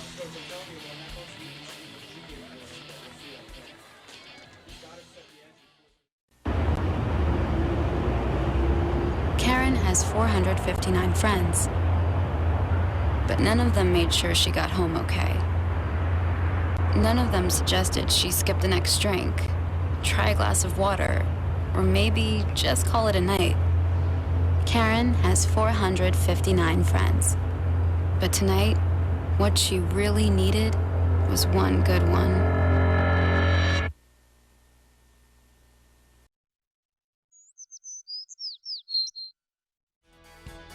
The front is mostly masonry. And then the masonry will meet the window frame. I think this project's really coming together. Living Well with a Disability is a free source for anyone with any type of disability. We provide countless resources and endless opportunities to live your best. I really am living well. Call 1-877-2-LIVE-WELL to discover resources available for you. There was a buck sweep that scored Trinity, and there would be a flag down and the comeback. Javion Grant took Neidlinger's ensuing kick, but it's going to come back, and it looked like it was holding on the left side. A lot of things were going on down there. Archie Smith, did you see what actually happened on that penalty? You're going to have a block in the back down here, guys. It's going to pin Stilton back deep. There'll be a block on the back. 18 penalties in this game, 16 first half. You'll see it right there. Good call, Archie. Flowers came up and got the block in the back to try to spring Grant, and that's going to bring it back. And that's going to back Stilton up. Now to put them on their own 3-yard line. So it'll be first down and 3. The ball will be on the 3-yard line for the Still High Rollers. And again, can Still High generate enough offense to try to do something right now? Again, Trinity's taking control of this game, now up 14-6. And again, scoring has been a problem for this Roller team. And that last play was 3 plays for 52 yards and a touchdown for Trinity on a jet sweep. And Flowers barely gets out of that end zone. And he got back to maybe the line of scrimmage. It'll be second down. And he lost a yard.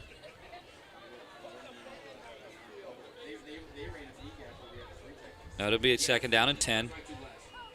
Ball on the 2-yard line. Nope. He did lose a yard, Jerome. I wasn't sure, but he did lose a yard. He didn't get back to the line of scrimmage. It'll be second down and 11. Tough spot to be for Still High with Trinity. Momentum shift up 8.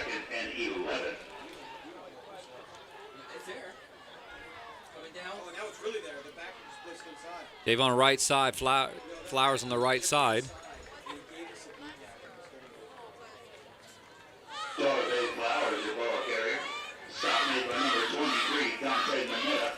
Manetta came up to make the tackle on Flowers. It'll be 3rd and 11. There's a happy camper here at Still High. He's not down yet on his team. He knows they can come back. And we got a chance to kind of chat with some of those little guys, man, and you could tell they can't wait to their turn to get up there. And that's, as you mentioned, that's one of the most special places about Still High. I believe I've always loved coming to do a game in Stilton. Flowers, right side. Flowers going a long way. That's what they needed. Flowers bouncing out with a big one. You will not catch him when he's open. Flowers wide open in the green. Touchdown, Still High Rollers. When you need a big one, it's time to call playmaker. And you saw Flowers touchdown. You saw Flowers hit another gear. He hit another gear. And again, good defensive effort initially on the play before, but he gets upfield totally with that line, and you saw that offensive line. Look at that offensive line and the job they did, and he just gets upfield, gets north to south, and there he's gone, and then he turns it on right here. 98 yards, and he leaves Bogowski, the quarterback, in it. I mean, Archie, what did you see on that play? 98 yards. Guys, if you look, this is the game from last week when Cedar Cliff was pent deep and they end up reeling off a long run. The only thing that when these teams be back deep, it sets it up because Trinity is putting everybody in the box. So all you need is for your offensive line to make one key block to spring your fastest player on the field. Man, did you see this guy kicking in an extra gear? He's a special player, Archie. Man, you called that right. That was a beautiful thing to see, guys. And I was standing down there on the 2-yard line with him. 2-point conversion opportunity for Steel High. The lone back is Flowers. Flags are down. That's going to back Steel High up. And Archie brought up a good point. When we talk about a defense that's playing against the run, and they have so many guys in the defensive box, right? You're going to make running hard, but if you miss a tackle or you break the seam, you have no secondary in place that can assist you. It's pretty much smooth sailing. So we saw Trinity be able to stop Flowers a lot today, but we've seen a couple of big runs that turned into touchdowns. One was called back, and then this one wasn't, and it was 6. Well, it goes back 5 for Flowers and company. The 7-yard, they're going to go up top. It was a good play call. It'll be incomplete. They were going to Webster Spencer's side. So Nathaniel Webster Spencer is about 6'2". Wearing 17 like Harold Carmichael. But look at that, 98 yards for Javion Flowers. And there's no one there to support, with the exception of one person, and he can't catch him. These past few years have been tough on all of us. You worry about the economy, your job, your savings. You may even have given up on your dream of owning your own home. But don't give up just yet. We're PHFA. We help people realize their dreams of owning their own home with features like competitive interest rates, down payment and closing cost assistance, and even free home ownership counseling. PHFA can make your dream of home ownership finally come true. Find us on the web or call us to find out how. I'm Brian Hudson, and we're PHFA. Welcome. Welcome back. Don't go anywhere yet. Trinity 14, Steel High 12. Javari Flowers went 98 yards, backed up on their own 2, took it to the house, and I mean, very special player. He has shown his amazing speed. He's a junior, so he'll be back here again next year. He's a kid you should circle to come out to see play. Neidlinger's kick goes short. And we got a chance to see Makai, on the sideline, the quarterback, Makai Young, that's injured. And I got a chance to talk to that young man before the game, and I'll tell you what, he definitely was hurt by having his knee injured. He tore his meniscus, and now he's just recovering from that now. And I got a chance to talk to his dad as well. And he's doing a good job recovering, but he's on the sideline making sure that he cheers on his team. He's a leader. He's a leader on the football field. He's a leader on the basketball court. And he's a leader for this community, when it comes to the athletic department. So, they want to get him back healthy, and the key is getting him back healthy so he can have a long career. I grew up in a steel town, in Appalachia, Ohio, West Virginia, Kentucky corridor. And Jerome, I said it even pregame, there's not too many places that remind me of home like Stilton. It reminds me of Portsmouth, Ohio, where I grew up. And I'm glad to be here tonight, more importantly. I'm glad to witness that we got a good game on hand now, and that's going to be another flag. It's going to be 20 flags. I mean, coaching on both sides, when you talk about on both sides, you can harp and harp and harp about mistakes, but when you're young in places that it's going to happen. Give to Colby Rigg on the left side. Host of rollers on the tackle. And Trinity likes what they have in Rigg. I mean, giving him the ball, giving him the opportunities to run a little bit for that Trinity team. 2nd and 3 from the 40. 6:06 to play. Now 2nd and 3 for Trinity. Trips receivers on the right, and you got a single receiver on your left. Pass is complete to Ruiz. Ruiz spinning around. And the ball will be spotted on the 47-yard line. Trinity will move the chains, another first down. And again, how will Trinity be able to respond to that big play from Still High? Can they put together a drive, sustain a drive, and put points on the board and get that touchdown back for them? It's going to be a big opportunity for them. But if they can't, this Roller team has got a little bit of momentum now. Well, it's looking effective at going. I don't know. Colby Rigg getting the calls here in the third quarter. Trey Moody is usually their go-to back. But, well, he's running hard. Yeah, Rigg is really running hard. That line seems to be doing a good job for him, at least on the original carries, the initial carries. Rory coming up to make the tackle for Still High on the left side. On Rigg on the left side. You see Rigg there putting his head down. And several more guys coming up to try to make the tackle. 2nd and 2, 4:55 here in the third quarter. Stay tuned for right at the end of the third quarter, a Hoffman Ford third quarter kick coming up. And that 35-yard field goal challenge, one lucky fan will have the chance to win a 40-inch TV.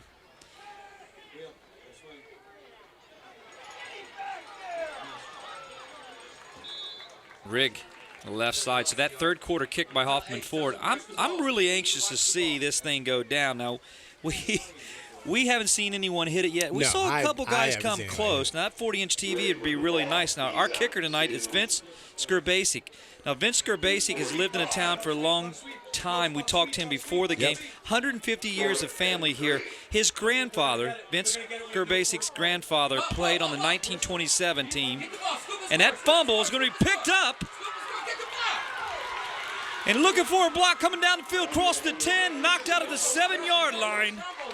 Big old play. Kenny Wallace coming up to make the play for Still High. And another turnover for Trinity. That's turnover number 4. 4 turnovers. Man, bad snap. Look at this. Instead of just falling when he needed, he tried. I don't know what he tried to do. I really don't. I'm not sure. Kenny Wallace picks it up, and actually he'll be knocked out at the 2-yard line, and Still High will have a chance. But back to the initial thought, Vince Skurbasic will be making the opportunity at this 40-yarder after this quarter here. His grandfather played on the 1927 team, won both the state championship in football and basketball. Not too many teams have done that in the Pennsylvania area. So something really special back in 1927. But first goal, Still High off the turnover. Let's see who gets it here on the 1-yard line. Oh, that's what I'm saying. Flowers will. He's pushing and shoving. Oh, he gets in. Touchdown, Still High. That was hard running right there. Hard running by Flowers. Still High will take the lead. Man, oh man, and you hear the homecoming crowd getting behind their Rollers here at Still High. But what you like to see is those offensive linemen getting excited about what they just did. Well, one thing. Guys are really doing their part. My goodness. When you have Timmy Cater in front of him, did you see how hard he went? Yeah, he did a good job. He opened a hole. He clearly opened a hole. So Still High will be on for the 2-point conversion, up 18-14. See, now we should go power away. Flowers. He's going to be short on the 2-point conversion.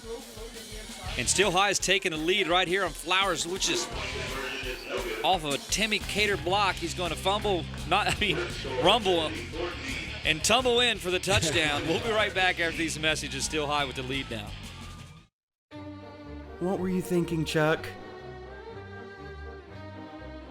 You're not 18 anymore. Is my leg supposed to bend like that? 6 months on the heating pad. I hope it was worth it. I wonder if cartilage grows back. Yep, that's gonna break right in half. This looks so easy on TV.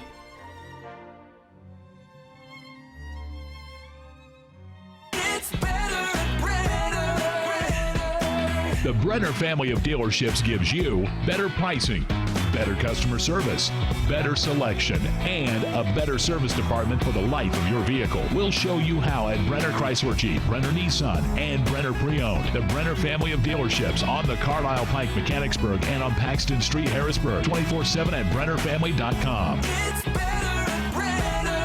Serving Central PA for over 95.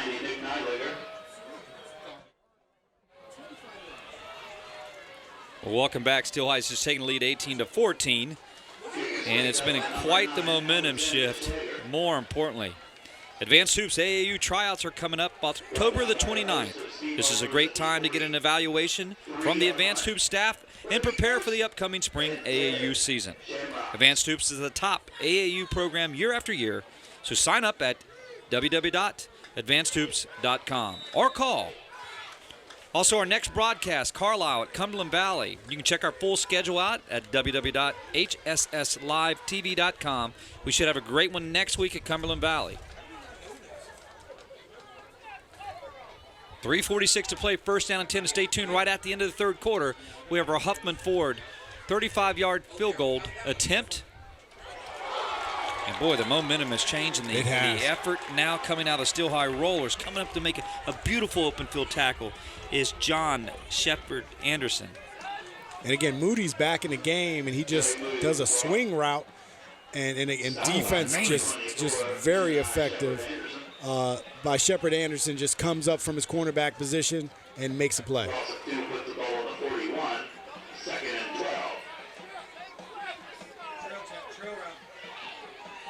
Gowski looking left side, got to run for his life. He's going to have to get out of bounds. And just a smart play not to throw it. He held onto it and ran left side. Archie, momentum change. Now let's go to Archie Smith Jr. on the field. Archie, momentum changing back in favor of the Steel High Rollers. Yes, guys. Well, I have made my way over here to the Trinity sideline, and after a 12-point swing, man, you can see the momentum is starting to shift over to Stilton's way, and you can see the guys over here in Trinity. Now, they're still pumping their team. They're still fighting, and the coaches, man, they are heated up, and they are challenging these guys to, hey, let's pick it up. Let's pick it up. We're still in this game, which they are. 3rd and 7 for Trinity. Ball on the 47-yard line. It'll be knocked down. Another interception.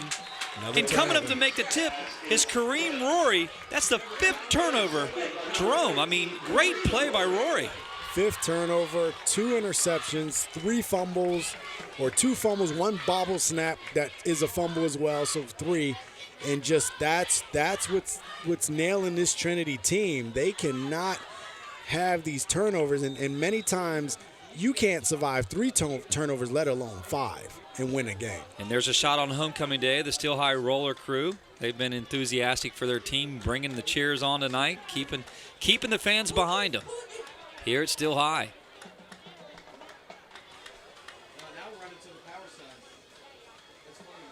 Give Flowers bouncing out right. And he'll run out of bounds at the 30-yard line. Great play. He saw that the hole was not there, bouncing out the right side, intended not to go to right side. That play was going all left, Jerome. Yeah, and Flowers is starting to do what many backs do when they get to the 3rd, 4th quarter, and they're starting to feel it. They get that feeling that they have that they can take over this game, and he's beginning to do that. He gets that big run, especially after coming off of a 38-carry, 191-yard day last week. He comes back, and he's already feeling it. So you're starting to see him start to take over this game. 1st and 10. Pryor gives it Flowers. Flowers been twisted around. Jake McHale will bring him down. Number 2, Flowers. He's brought down around the 29. And we got it. The ball be spot on the 29-yard line. Number 60, Patrick Connolly. It'll be 2nd down and about 9. We're Steel High. Just a whole different change. Even I mean, you can see it when you look at the players on the field, and you can see it. You see becoming a little bit tired on that Trinity side. That defense is been called on here a lot here to start the second half with the turnovers. And that's what running the ball does to you.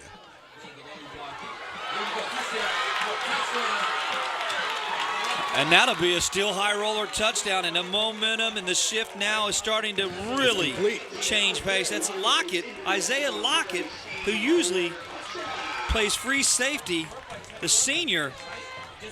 Well, what you got was fresh legs into the game. You know, you got a kid that hasn't run the ball at all, comes in with fresh legs. There's really not tons of blocking. He just outruns the entire Trinity defense to the corner, upfield, touchdown. Archie Smith Jr., man, oh man, did he get to the left side, Lockett. We'll go to Archie in a minute. He's on that far side of the Trinity side.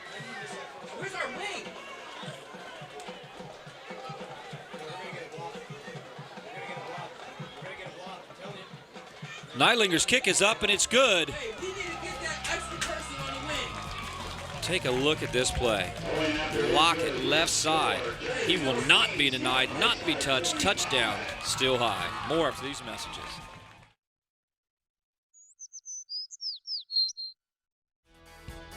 The front is mostly masonry. Within the masonry will meet the window frame. I think this project's really coming together. Living Well with a Disability is a free source for anyone with any type of disability. We provide countless resources and endless opportunities to live your best. I really am living well. Call 1-877-2-LIVE-WELL to discover resources available for you. Pizza Hut, our original pan dough rises fresh every day, making it crispy on the outside, soft and chewy on the inside. And now you can get our original pan as part of the $6.99 any deal. That's 2 medium pizzas with any toppings, any crust, any specialty for just $6.99 each. Welcome back. Still High, 25-14. And right after the third quarter, stay tuned for our Hoffman Ford third quarter 35-yard attempt. Vince Gerbasic will be the kicker from Stilton. And we root for him to try to win that big 40-inch TV. And you know that probably has all the bells and whistles on it, don't it, Jerome? Yeah, I tried to hype Vince up, man. I hope he can do it. Moody crossed the 50-yard line. Big return. Great opportunity for Trinity, a special teams play. Trey Moody. But that last drive, 3 plays, 44 yards, took up about 1:17, and Still High up 25-14. It really is kind of a, look at Moody as he gets it here. Look, he finds his blocks, goes north and south like you talk about all the time, bounces left, brings it back quick. When you get a big back like that in open field, returners that have success, they get north-south. They don't dance around back there. They just get upfield. Gusky moving right, throwing up over. It's going to be picked off. 6 turnovers for Trinity, and Still High gives them another opportunity. After a big return by Trey Moody, the Still High Rollers are going to capitalize. 6 turnovers, 3 interceptions, 2 fumbles. I mean, that's you can't win playing like that. And everything about that pass was concerning. Everything about it. I mean, there was too many blue shirts all around to put that ball. Either threw it out of bounds or threw it in the dirt. It was almost a jump type pass. Yeah. Well, Still High will have the ball first down and 10. Ball will be at 36-yard line. And wasn't the score 7-6 at halftime? It was just 7-6 at halftime if you were just tuning in. And now Still High is the lead 25-14, but they're capitalizing on the turnovers. But it was a 98-yard drive or 98-yard play by Javari Flowers, touchdown, that opened the game up. They were backed up at their own 2-yard line. He took it 98. Flowers here, finding a hole. And when you can do this, why not? Yeah, now you're seeing this roller offense really get going. Now there's a flag that came down, so maybe this will negate that run, but this offense is really starting to get going. That offensive line is really enjoying the idea of just putting helmet on helmet and moving their guy. Well, it's, as you said, it's just something about when you come over here, it just breeds that throwback football. We're seeing that penalty will go against Still High, so that'll bring them back. I think it's unsportsmanlike. Was that unsportsmanlike? Mm-hmm.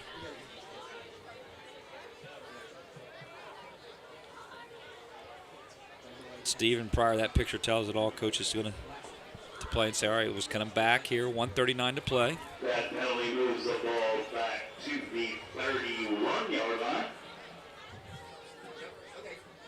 Where we first and 10, Seahawks. It'll be 1st and 10. The ball will be on the Still High 31-yard line.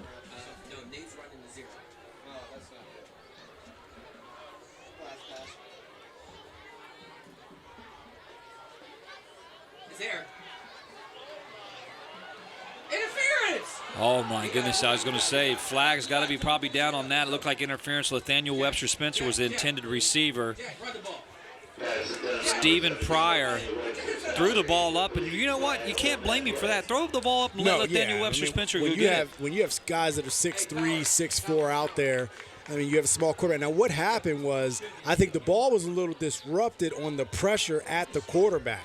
There was pressure that came right at the last minute, and when you have a small quarterback that gets pressure in his face like that, I actually think he was hit, too, when he threw it. Yeah, because Stephen Pryor is only 5'8". He's 170 pounds. He's a junior. And that 5'8" is generous. I mean, I'm thinking more like 5'7". I would say you're right.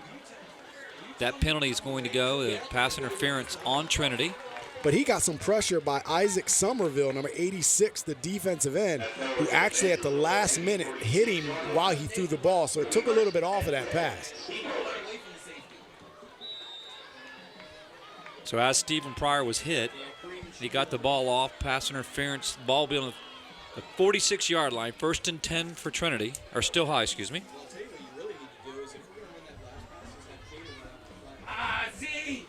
Flower stiff arming. I thought he'd be drugged down. Somerville will get him initially, and we'll have help. I mean, those are some big boys up front on that offensive line, man. They are, I mean, the size of these kids. They are big. Hey, tell Eric he has to down block. All right, watch, got to get that. I said, wait, we're going to run that pass. The tackle has to come down too. We got to start pitching down. What I'm saying is, coach. So 50 seconds of play coming up here at the end of the third quarter. Start the fourth quarter. We'll have our Huffman Ford 35-yard field goal attempt. Vince Gerbasic will be the kicker here from Stilton tonight. We wish him the best, and he's going to have a chance at that 40-inch big old smart TV. 2nd and 10. And the ball will be fumbled. Now Trinity says they have it. And they do. And Trinity turns the ball back over, and Trinity gets an opportunity. Still high, turns it over. Trinity with 6 turnovers. And Trinity will have the ball across midfield with an opportunity. Now let's talk about this offensive line. I have to do this. Number 52, Amari Randolph, 6'2", 290, junior. Giovanni Ayala, 5'10", 250, sophomore.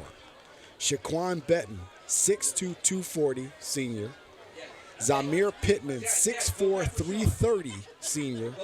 And Eric Washington, 6'5", 320, senior. I mean, that offensive line is bigger than most quad A schools, 6A schools in Pennsylvania. Yeah, that's the next level size. That's huge. Trey Moody right side. And we'll see if Trinity tries to get another playoff here in the third quarter. They're going to try one more play here in the third quarter. Coming up, our Huffman Ford 35-yard field goal attempt. Hey, get Kareem out of there. That's like and flags are down. Okay, listen. Don't we have other DNs? Come on now, that's his 7th penalty. We got Yada. He's been using Shaq.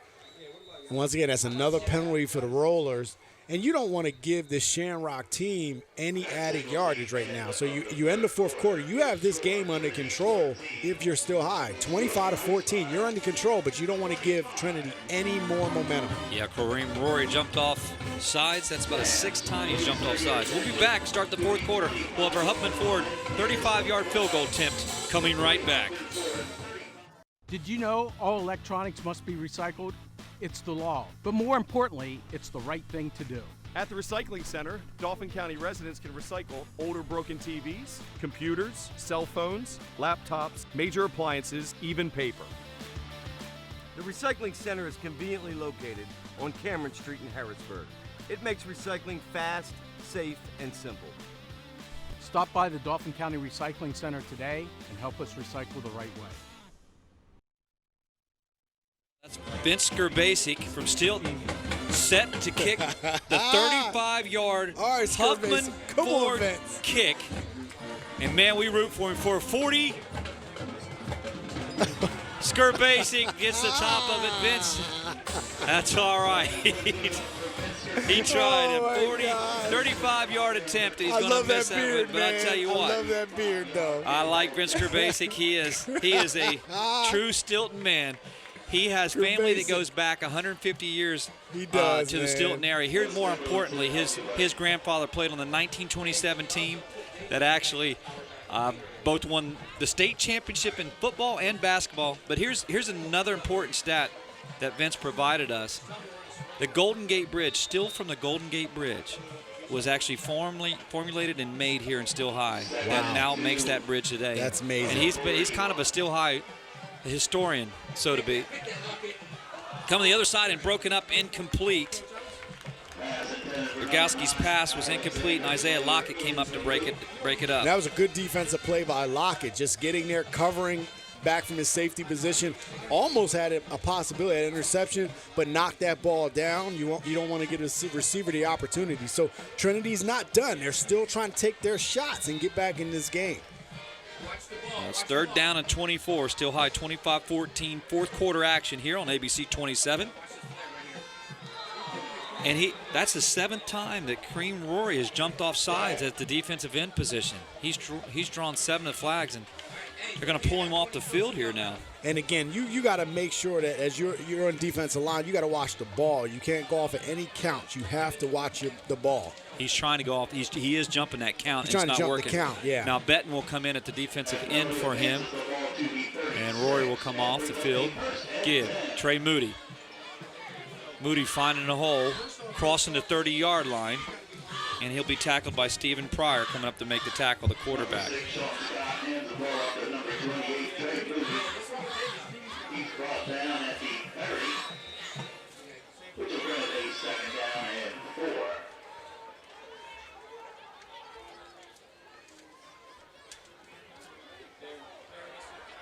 Moody right side. Scott hands the ball off to number 28, Trey Moody. Moody's out to the 24-yard line, which is good for another Shamrock first down. Well, the chains will move. First down, Shamrocks. Ball on the 24-yard line. Knocking on the door in the red zone opportunity for Trinity.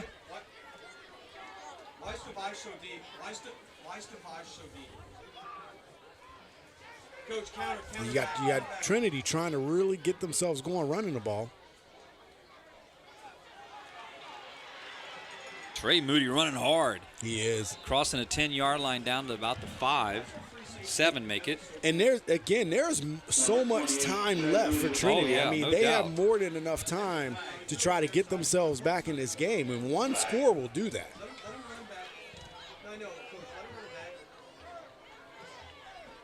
Well, let's take this opportunity to thank everyone that makes this possible on ABC 27 High School Sports Live.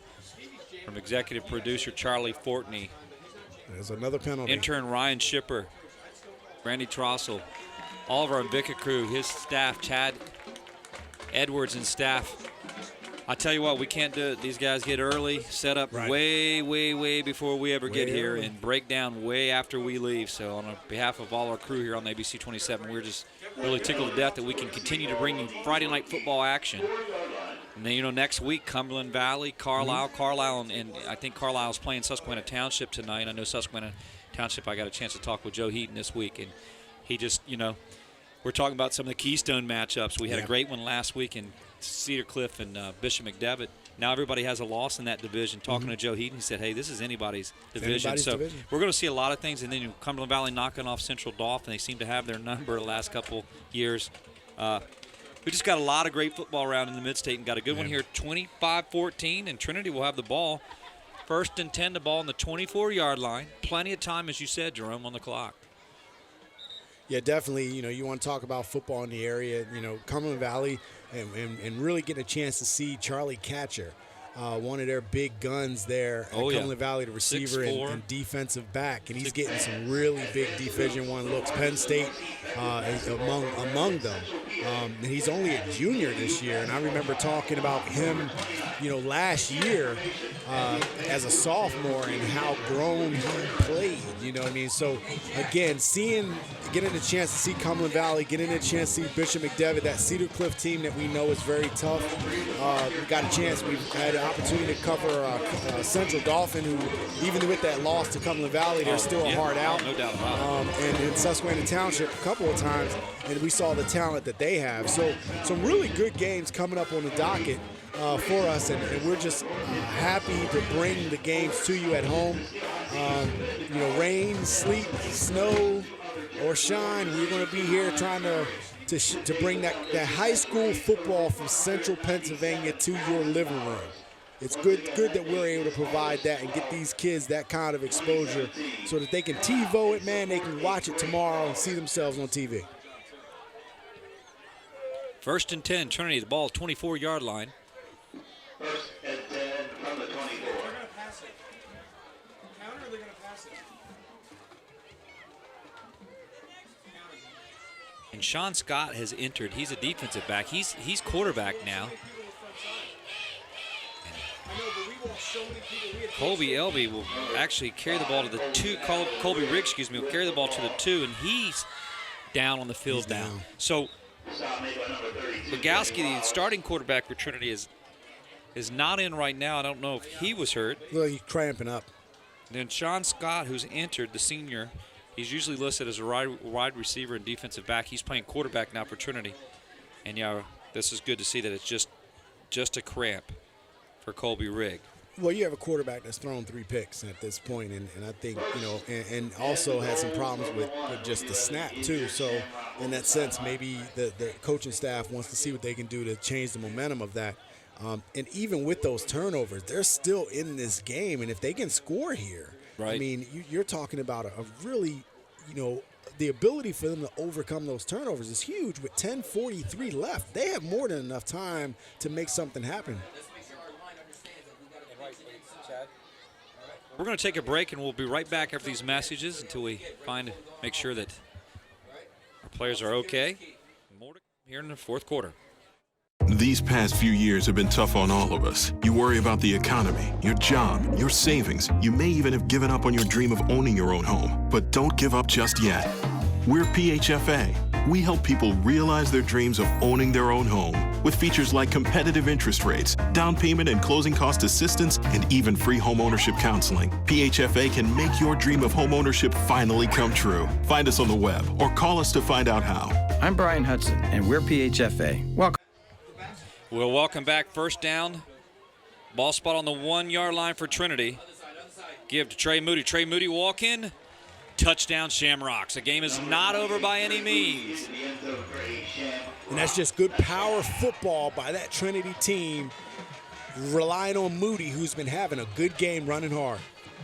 Take another look at it. Just going to pull that tackle. Run right in behind him. That's just old football, Old school football right there. Pull the guard and run right behind. Pull the guard, Trips to the right side. 2-point conversion. Single receiver here on the left. We see that wheel again. We see that wheel route on the 2-point conversion again. Go that right side, come back around. No, they're going to stay right side, and he's going to fire it in. Scott will fire it in, and its 2-point conversion is good. I mean, boy, he throws the ball pretty hard. Yeah, definitely did. This is a good play. Good call. 2-point conversion is good. And Ruiz catches that 2-point conversion. We'll be right back after these messages.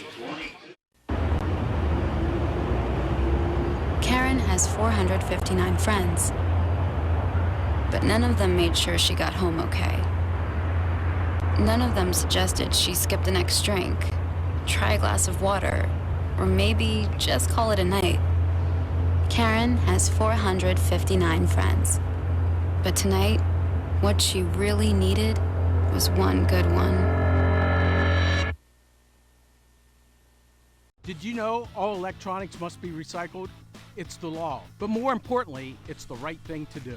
At the Recycling Center, Dauphin County residents can recycle older broken TVs, computers, cell phones, laptops, major appliances, even paper. The Recycling Center is conveniently located on Cameron Street in Harrisburg. It makes recycling fast, safe, and simple. Stop by the Dauphin County Recycling Center today and help us recycle the right way. Well, this game got real interesting. Still high, 25, Trinity 22, still high of the ball at their 20-yard line on the touchback. 10:40 play. Hey, Friday night football. Now listen, is it Friday night football without the kids playing along the fence? And then in the background, you have the tailgates going on. Tailgates back here in the community. This is what I love about coming over here. Just tradition. Tailgates back here on the backside street, and then we got high school football. Look at our quarterback. You got Vince over there. we got our quarterback on the field here. I don't know her name, but she has been throwing. I've watched her play here a little bit as the camera was showing her. I bet she's thrown for over a couple hundred yards down there on the fence. Yes, I wish we had her name there. So I've seen her fire the ball in. Her receivers are dropping it, unfortunately, but they're only in first grade. So, take it easy. There's some youngsters coming up here in Stilton. Give to Flowers. Shavari Flowers bouncing outside across the 20. Wow. Oh, my goodness. Man, oh, man, in open field, he's dangerous. I tell you what. And the stiff arm has been very effective. And again, what's happening is you're seeing Trinity firing linebackers into the A-gap, into the middle of the defense or to the offense. And what's happening? Still High is just bouncing that right outside. And that's what they're doing. All their running backs are getting the ball and going right outside. And that blitzer is no longer in the play. Right. You're shooting the gaps, and we're going to flank you. Outflank you on when you shoot the gaps, and that's what's happening. So your contain is gone. But what are your secondary men doing? That's the big question. First down and 10. Give to Flowers. Flowers just waits patiently. Ooh, boy, was he hit by Jake McHale. Coming up to make that tackle. Yeah, it was good defensive play by McHale. And again, when a team is pretty much one-dimensional, but have been able to be successful, and when you're up this big, it's 10-12 left, if you can generate some first downs, you can salt this game away with just running the ball.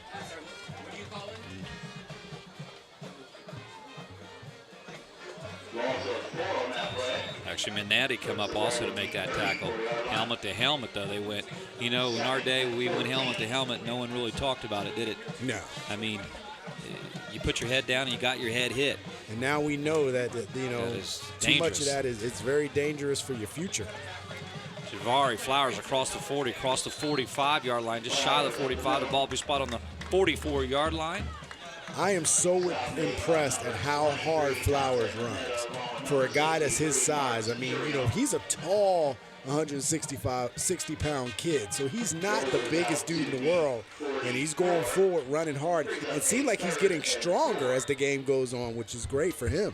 And Minnati, who's playing, depending on where you see him line up, playing the corner, and the safety's coming up to make a lot of tackles. So your secondary men on the Trinity side and the Shamrock side coming up to have to make a lot of tackles. That means when they're in the secondary, that running game with Flowers on foot is definitely effective tonight.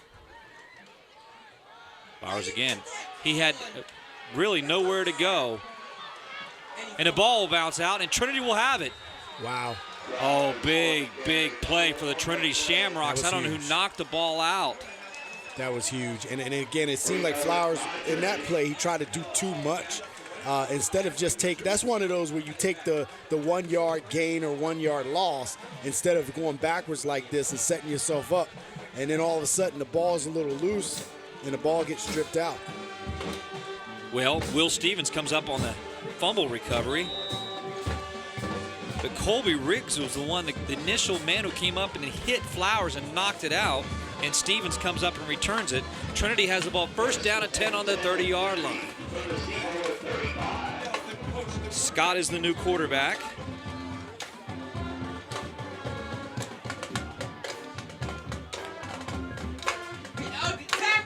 To give to Moody. Moody picking up 4. Corey coming up to make the tackle. And he had help by Trayshawn Wright, the 5'9", 180-pound sophomore linebacker. I mean, Steel High returns a lot of players next year. They do. And again, the key there is, you finish out this year, but then get these kids in the off-season conditioning program, get stronger, faster, and really hone the skills of just learning the offense and the defenses so that when they come back a year older, they'll be able to make some noise. Second down 8 for Trinity. Trinity down 3.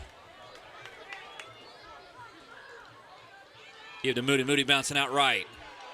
Getting wide, crossing at the 30-yard line, squaring his shoulders down to the 25. And taking a few steel high rollers with him. Corey coming up to make the tackle.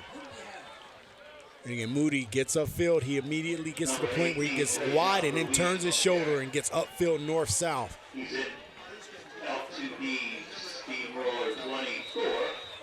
Ball will be on the 24-yard line, 1st and 10 for the Shamrocks.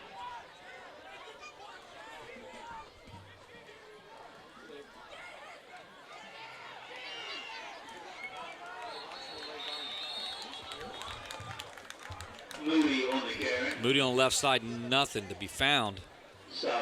Trinity was pretty stingy on that play. I think the pursuit full blown. Look who come to make the tackle. Stephen Pryor, the quarterback, has been called on for so much tonight. 7:14 to play, 1st and 11 for the Shamrocks. Trips to the right, the 3 receivers and a single receiver here on your camera side. 2nd and 11 from the 25. Sean Scott, who's entered the game for Bogowski, been pretty effective managing the team here.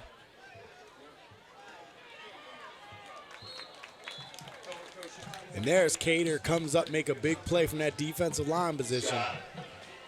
Colby Rigg was on the carry, and then, as you said, Jerome, Tim Cater coming up to make the tackle.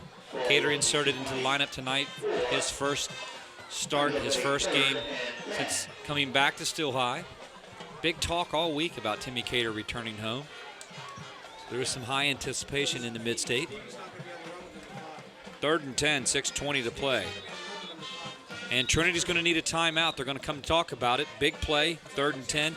Stilton needs a big stop. We'll be right back after these messages.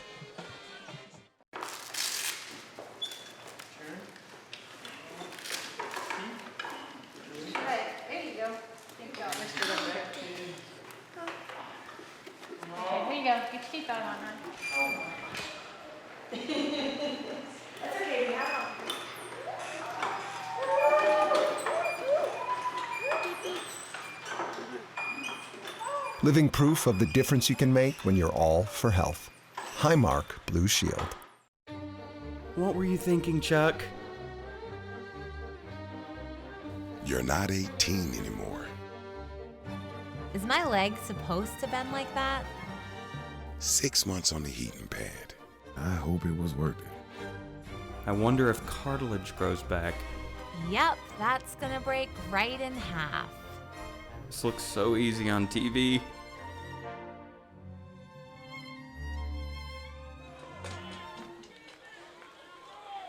Third and 10.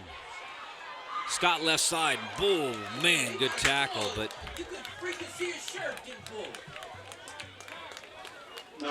Scott Johns come up to make the tackle. Look at this here. Scott. He just comes right up and you see Still High has some pressure. They blitzed on that play and forced the quarterback to go wide. So it'll be 4th and 10. Trinity will have to go for it here. Down 4, 5:48 to play. It'll be 4th and 7, actually. Ball spotted on the 21-yard line. In Still High territory.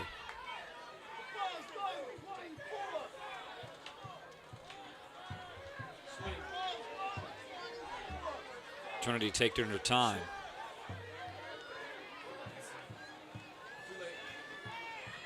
Scott going over top, incomplete to Jake McHale. And you know what time it is, Jerome? It's late in the 4th quarter, and it's time for the hit parade. And I don't care if it's Class A, Double A, these kids play hard football, and you're seeing some big hits. Oh, slam to the turf, this more recently new turf on Still High's field. Again, just the quarterbacks getting horse-collared a little bit. Well, okay, not horse-collared, but you know what I'm talking about. And just everybody getting upended all over the place. Good blocks. Just clean tackling. Clean, Still High, Trinity football going on. So the hit parade, these kids are bringing it. Oh, my goodness, they are. I mean, as I watch you just explain some, I've seen some stiff arms tonight that were intense still. And then this one, oh, come get some. Hit parade. Still High will have the ball back Flowers on the right side. Second down and make it 6. Call it 7. And 4:58 to play. Still High is really not trying to be in any hurry. They just got to move the chains a few more times here.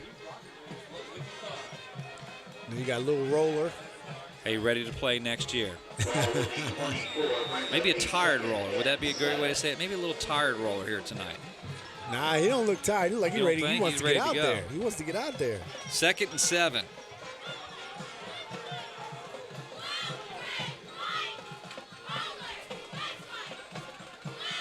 Flowers, right side bouncing across the 25.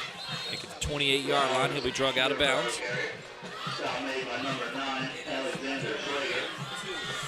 Schrager come up to make the tackle for Trinity.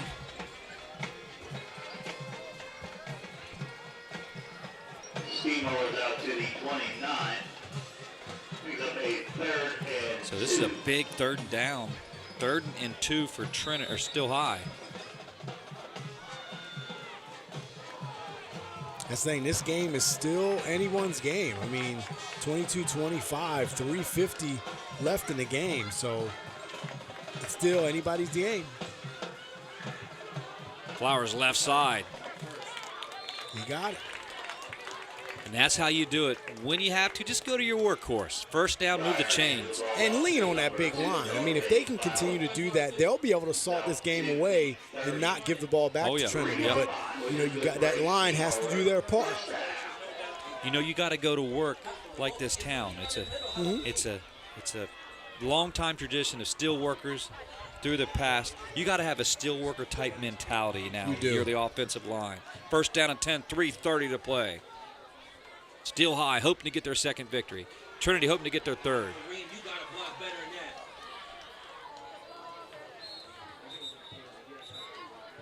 number 18, Isaiah Lockett on the carry on the right side, but there are flags down.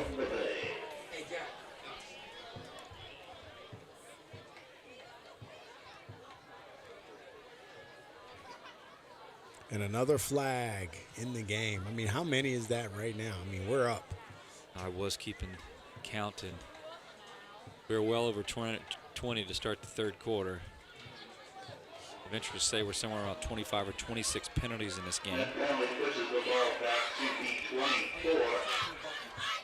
So that's going to back up Still High back to their own 24. It'd be 1st and a long way to go. 1st and 19 for the Still High Rollers.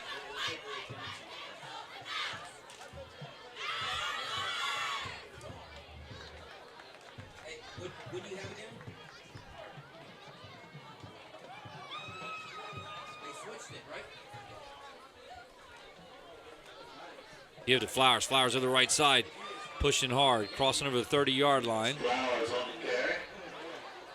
Stop made by. Look at him running hard, squaring up shoulders, just like you talk about, Drew. Will Stevens came up to make the tackle for Trinity. It's 2:36 to play with a 2nd down and 11.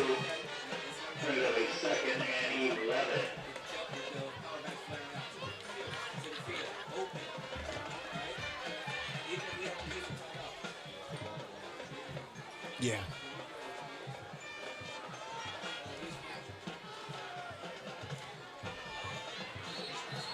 And Flowers is hit hard by Will Stevens. And they're just, on the right side. Just trying to milk the clock. I mean, now it's 3rd down. Trinity defense has stifled a little bit this Still High offense. So it's still enough time. 2:09 left, 3rd and 11. Can this defense of Trinity put a stop and get the ball back and see what they can do with it? Right. Well, let's go to Archie Smith. Archie Smith Jr. on the field. Your thoughts?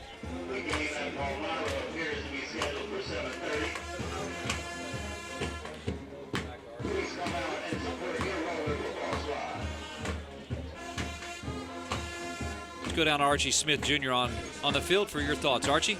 Hey guys, this is turning into everything that we talked about at halftime. Stilton didn't change anything. They kept running the ball. They was patient with their runs and was able to capitalize off of their runs. Trinity is doing the exact same thing. They stayed basic. Hey, they made a quarterback change. Well, those 6 turnovers has really cost those guys. But this game is going to come down to the last second of the game, ladies and gentlemen. Let's get ready, man. We're going to have a good one going on here. You're right, Archie Smith Jr., and I think you said it. I mean, he could have the ball last. Right now, 3rd and 10, a big 3rd and down with 2:09 to play.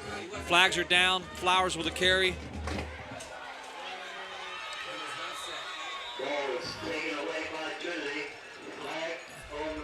That ball was stripped out of there by Conley. Wow.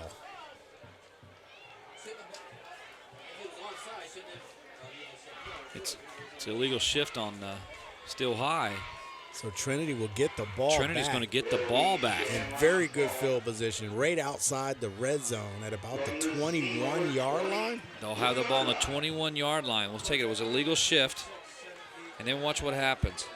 He just took it the from ball him. just got pulled out of there, taken And by Colby Rigg. That's the second fumble that we've seen from Flowers. We're finding out he holds that ball, a little gingerly. Up high on the bicep, and too. guys can just take it right from him. Trey Moody on the buck sweep right side. There you go. And Still High says, no, we're going to be stingy on that left side. They can almost feel that wind within their grasp. That fumble, big turnover. Big Second turnover. and 10, 149 for Trinity. But remember, a field goal ties it up. It'll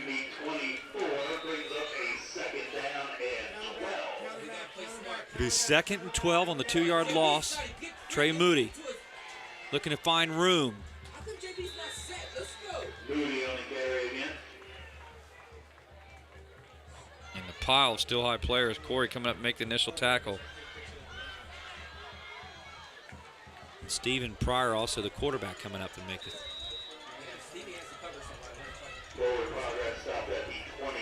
I tell you, Steve Pryor is not good right now. He is limping very, very, heavy right now. His gait is significant out there playing linebacker. Tight end. Swing, throwback. Rolling right, looking back left side, going up the top to McHale. And broken up at the last minute. Beautiful play. That ball was floated up there. Devaj Lee. Intended receiver was McHale. It'll be incomplete. It'll be 4th and 7 for Trinity. And look at Scott. Scott's going to look left. Stuns the defense for a second. And boy, he had a lot of green to throw, but he goes up to McHale. He thought he had McHale. He could have ran that. He had so much green ahead of him. That was a first down. Oh, big old hole there. You got to bounce out. Look at all that room he had to run. Well, I don't think he would have been tackled. I think he'd have walked in the end zone. Score, yeah. This is Be big. a 37-yard attempt for Trinity. And Still High wants a timeout. And they're going to try to freeze the kicker. And, I mean, that's a good call. Let's get ice in there. Man, oh, man. 53 seconds, 37-yard attempt by Ethan Hursteck will come in for Trinity to attempt the kick. He's a senior. Not on his shoulders right now coming in. There's a lot on his shoulders right now. Kick this 37-yarder, put it up through the uprights, and, got a tie ball game. Anything can happen. Anything. I mean, this has been a very good half. I mean, the first half ended 7-6 with Trinity leading at that point over Still High, and then fireworks happened in the second half, and both of these teams have been able to put points on the board. So, again, this game got very exciting, and it's coming down to this. Conley on the snap. Okay, they called timeout now. Now Trinity wants a timeout in 4th and 7, 53 seconds to go. Now, are they contemplating maybe going for it? They on could. 4th and 7, maybe that's why the timeout, because otherwise I'm not sure why the timeout being called unless they didn't have enough guys on the field. The only other thing to do would be to see what the opponent is doing. So maybe they want to get a good look at where Still High is going to try to come with pressure and try to shore that up. So that may be what they'll try to do. Because, I mean, you would think that they're not freezing their own kicker. So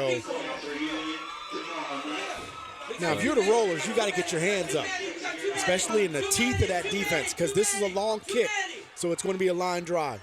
Well, Steel High has too many players on the field, so now they got a timeout in time. They had too many guys on the field. So Conley will be the long snapper. Bogowski will be the holder for Trinity. And Ethan Herstick will be the kicker with 37 yards, the chance to tie it for Trinity for 53 seconds. I mean, if you're Trinity right now, I mean, at 5-5, or 3-3, excuse me. I mean, this is absolutely a big kick on their season. Hey, Jack, we need to make sure we're lucky you had your headset on. All right, we're going to get another opportunity here. All right, well, Ison can jump, so. Conley set the snap.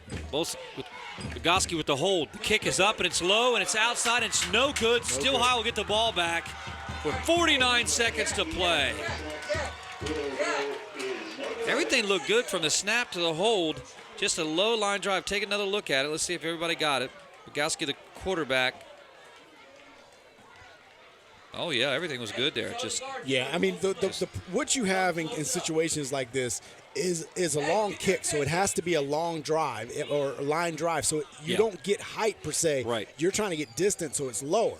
So if he would have kicked it into the teeth of the defense as low as it was, it possibly would have been blocked. Yeah. I think you're definitely right. So 49 seconds to go, and Steel High will have the ball back. And they'll only have to kneel on it, and they're going to walk away. They're going to walk away with a win tonight, making themselves 2-4. And this is a big win for them in the Capital Division. This turns things around for Steel High a little bit, gets them thinking going into next week. And Trinity, I think they caught coming in here, this is a good opportunity to go 3-3 on the division. But more importantly, Steel High impressively comes away. But, I'm going to have to go our player of the game. I mean, how do we not go with Javari Flowers? I mean, he just did everything they needed tonight in that 98-yard touchdown. Yeah, he had well over 100 yards, a lot of carries. I mean, this kid he was the workhorse, but, the one area that he would need to work on is his ball security. I mean, he had 2 fumbles that could have been costly, especially the last one. It put Trinity in position to make a field goal, and they weren't able to make the kick. So you saw that's going to be it. That's going to be the end. Steel High Rollers will come away 25-22 here on their homecoming night. Big old win for them. You saw earlier just the great camera shot of Troy Jensen, just so frustrated. He thought, now Trinity will drop to 1-2 in the division. And they had him an opportunity there. Got the ball back. It was 4th and 7 faced with the 47. They brought their kicker on for a 37-yarder. It was low, wide left. And Steel High comes on with Tim Cater coming back to Steel High, returning back. And Steel High comes away with the victory. And that might be just that type of game that start turning that season around a bit. Yeah. I mean, it definitely could. I mean, you'll see. I mean, the Capital Division is still there. I mean, they have lost 2 games in the division, so that's important. But again, playoff-wise, this is a big win to build on. Now, the key now for the Rollers is, can they tighten up? Can they tighten up this team so that they're not having as many penalties as they're having? Exactly. I mean, they've had a lot of yardage and penalties, and the better teams, you're not going to survive that. Steel High comes away. Here is our CRI play of the game. Let's go inside of it. And it's gone 98 yards. Our Capital Region Insurance Agency play of the game. Javari, he's also our player of the game. He went 98 yards, and that was the one that broke open the game for Steel High. When you can take it 98 yards, that'll break it open. The Capital Region Insurance Agency play of the game right there. Javari Flowers, he's also our player of the game. And just an incredible 98-yard run. You saw the separation when he got into the secondary. I mean, there's no way in open field you're going to touch him when he breaks open. Man, Steel High can have some celebrating in that little bit of huddle tonight as the coach talks to him. I mean, if you're Andrew Irby, I mean, you're talking to your team and you're going, hey, this is exactly what we need to do. We got that big offensive line. Right. Give it to Flowers, who's been an absolute stud tonight, and let him take us home. So Javari Flowers is our player of the game. And you can just take a look. I mean, he went almost close to 200 yards tonight. Look at this. This is our Huffman Ford player of the game right there. Javari Flowers. I mean, just a lot of highlights of him tonight. I like the way he gets his shoulder square, makes that cut, makes one or two cuts. He doesn't dance around a lot. He finds an open hole and makes it happen. And he did it with the defense knowing he was coming. And he still was able to have a big game like this. Wow. Well, that's our Huffman Ford player of the game, Javari Flowers. And there's that 98-yard one more time. So tonight, we want to thanks for joining us tonight watching this high school sports live broadcast between Trinity and Still High. Now, special thanks to our premier sponsors, Pensy Housing Finance Agency, Hoffman Ford, and on behalf of Jerome, Archie, Charlie, and the entire Vicar crew, we're saying good night and stay tuned for a special inside look at the 3-Star Foundation's special program for at-risk youth in the Harrisburg region. Good night. We'll see you next week.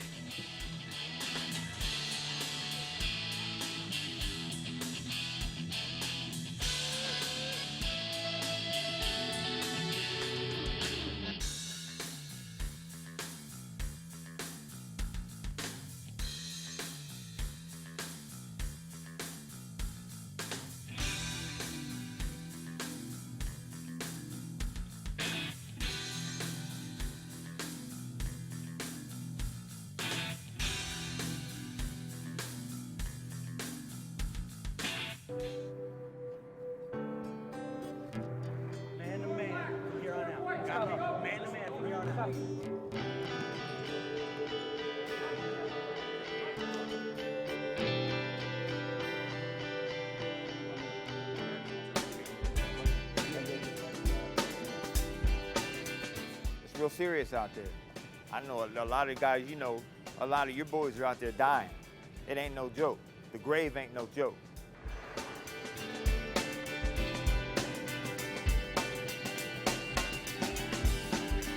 I hear the wind blow, thought it's your voice I heard. I feel the raindrops are falling, I see the tears you shed. My mind is constantly... My name's Joel Delgado. I've been here for about 2 years already. This program has really helped me through a lot, home, out of streets, basketball. Taught me how to be a better player, a better person, helped me be a better man at home. I help my parents around the house now, less disrespect at home, working, helping my mother pay bills. This program just built me to be a better person and a better man.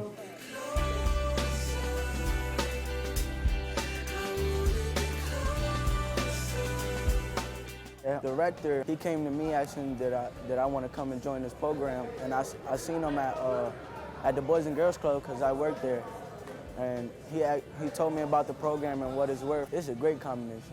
Like, I like learning about new stuff, and basketball is the thing I do on the side, but it helps me on just communicating with each other, because really I love doing both things, learning, playing, but I just want to become a great player and just have a great future. And it's a long way to go, and I just got to stick with there might be bad sides, bad places, and good places. I'm trying to take the good path. Met Gerald Jarman a few years ago, and he got to talking to me about 3-Star program, asked me if I wanted to get involved, and was very excited about the opportunity to work with young men here in Harrisburg and hopefully make a difference, make a positive difference in their lives. I met Coach Jarman, and he asked me to be a part of the 3-Star program, so we looked at that, and of course you always try to clear your schedule for good things, and got involved, and it's just a great opportunity for anyone to impact lives. It's interesting, when I first heard about the program from the boys, they were talking about the mentoring, they were talking about just being together with friends, they were talking about so many great things that they liked about the program. And it actually took a while before they said, oh, and by the way, we play basketball. I tell you, it's great. You see the young men come in as we begin the mentoring sessions. It's great to see just their development. It's great to be able to develop great relationships with these young men and just see them grow and prosper. A lot of things in the streets just to help y'all out. Can you tell them about it? I got a lot of people that are here. I got into it, so I hope they learn something from here the same way I did last year. Do you see any changes in them? So far, yeah, a lot. Lots getting jobs, stopping a lot of things, becoming better people in here, better friends. It's helping a lot. Yeah, I'll be here next year. He got accepted to Duquesne and Bloomsburg on a full academic scholarship. We're here tonight at Roland School, Harrisburg School District. This is the high school program. This is our 7th year. This is the one that's really established. This is the program. This is kind of like the mother of them all. 65 guys from the Harrisburg School District, teenagers, guys, want to come out and play basketball and learn about life. Good thing is, I don't know too many places in the city where you can go and get this many guys in one location, one place, from different areas in the city, uptown, from the Hill, from out the South, all in one melting pot. Probably in another setting, in another environment, these guys will be at each other. It could be some friction, so that's one of the things we're thankful for. God has given us the grace to be able to do what we do. We're excited to be here. We have a great program. You're going to hear more things in the future, great positive things about the young men in the city. I believe that with all my heart, with all my soul. I believe that you're going to hear some positive things. There's a lot of negative things out on the media, and rightfully so. There's a lot of negative things happening in the city. But this is proof tonight, what you've heard and what you've seen, that there is some good that's happening. We want to highlight that. It's a breath of fresh air to see and hear some of the testimonies, some of the positive reports we're getting, and you've seen it for yourself. So the best is yet to come, and I look forward to talking to you again sometime soon.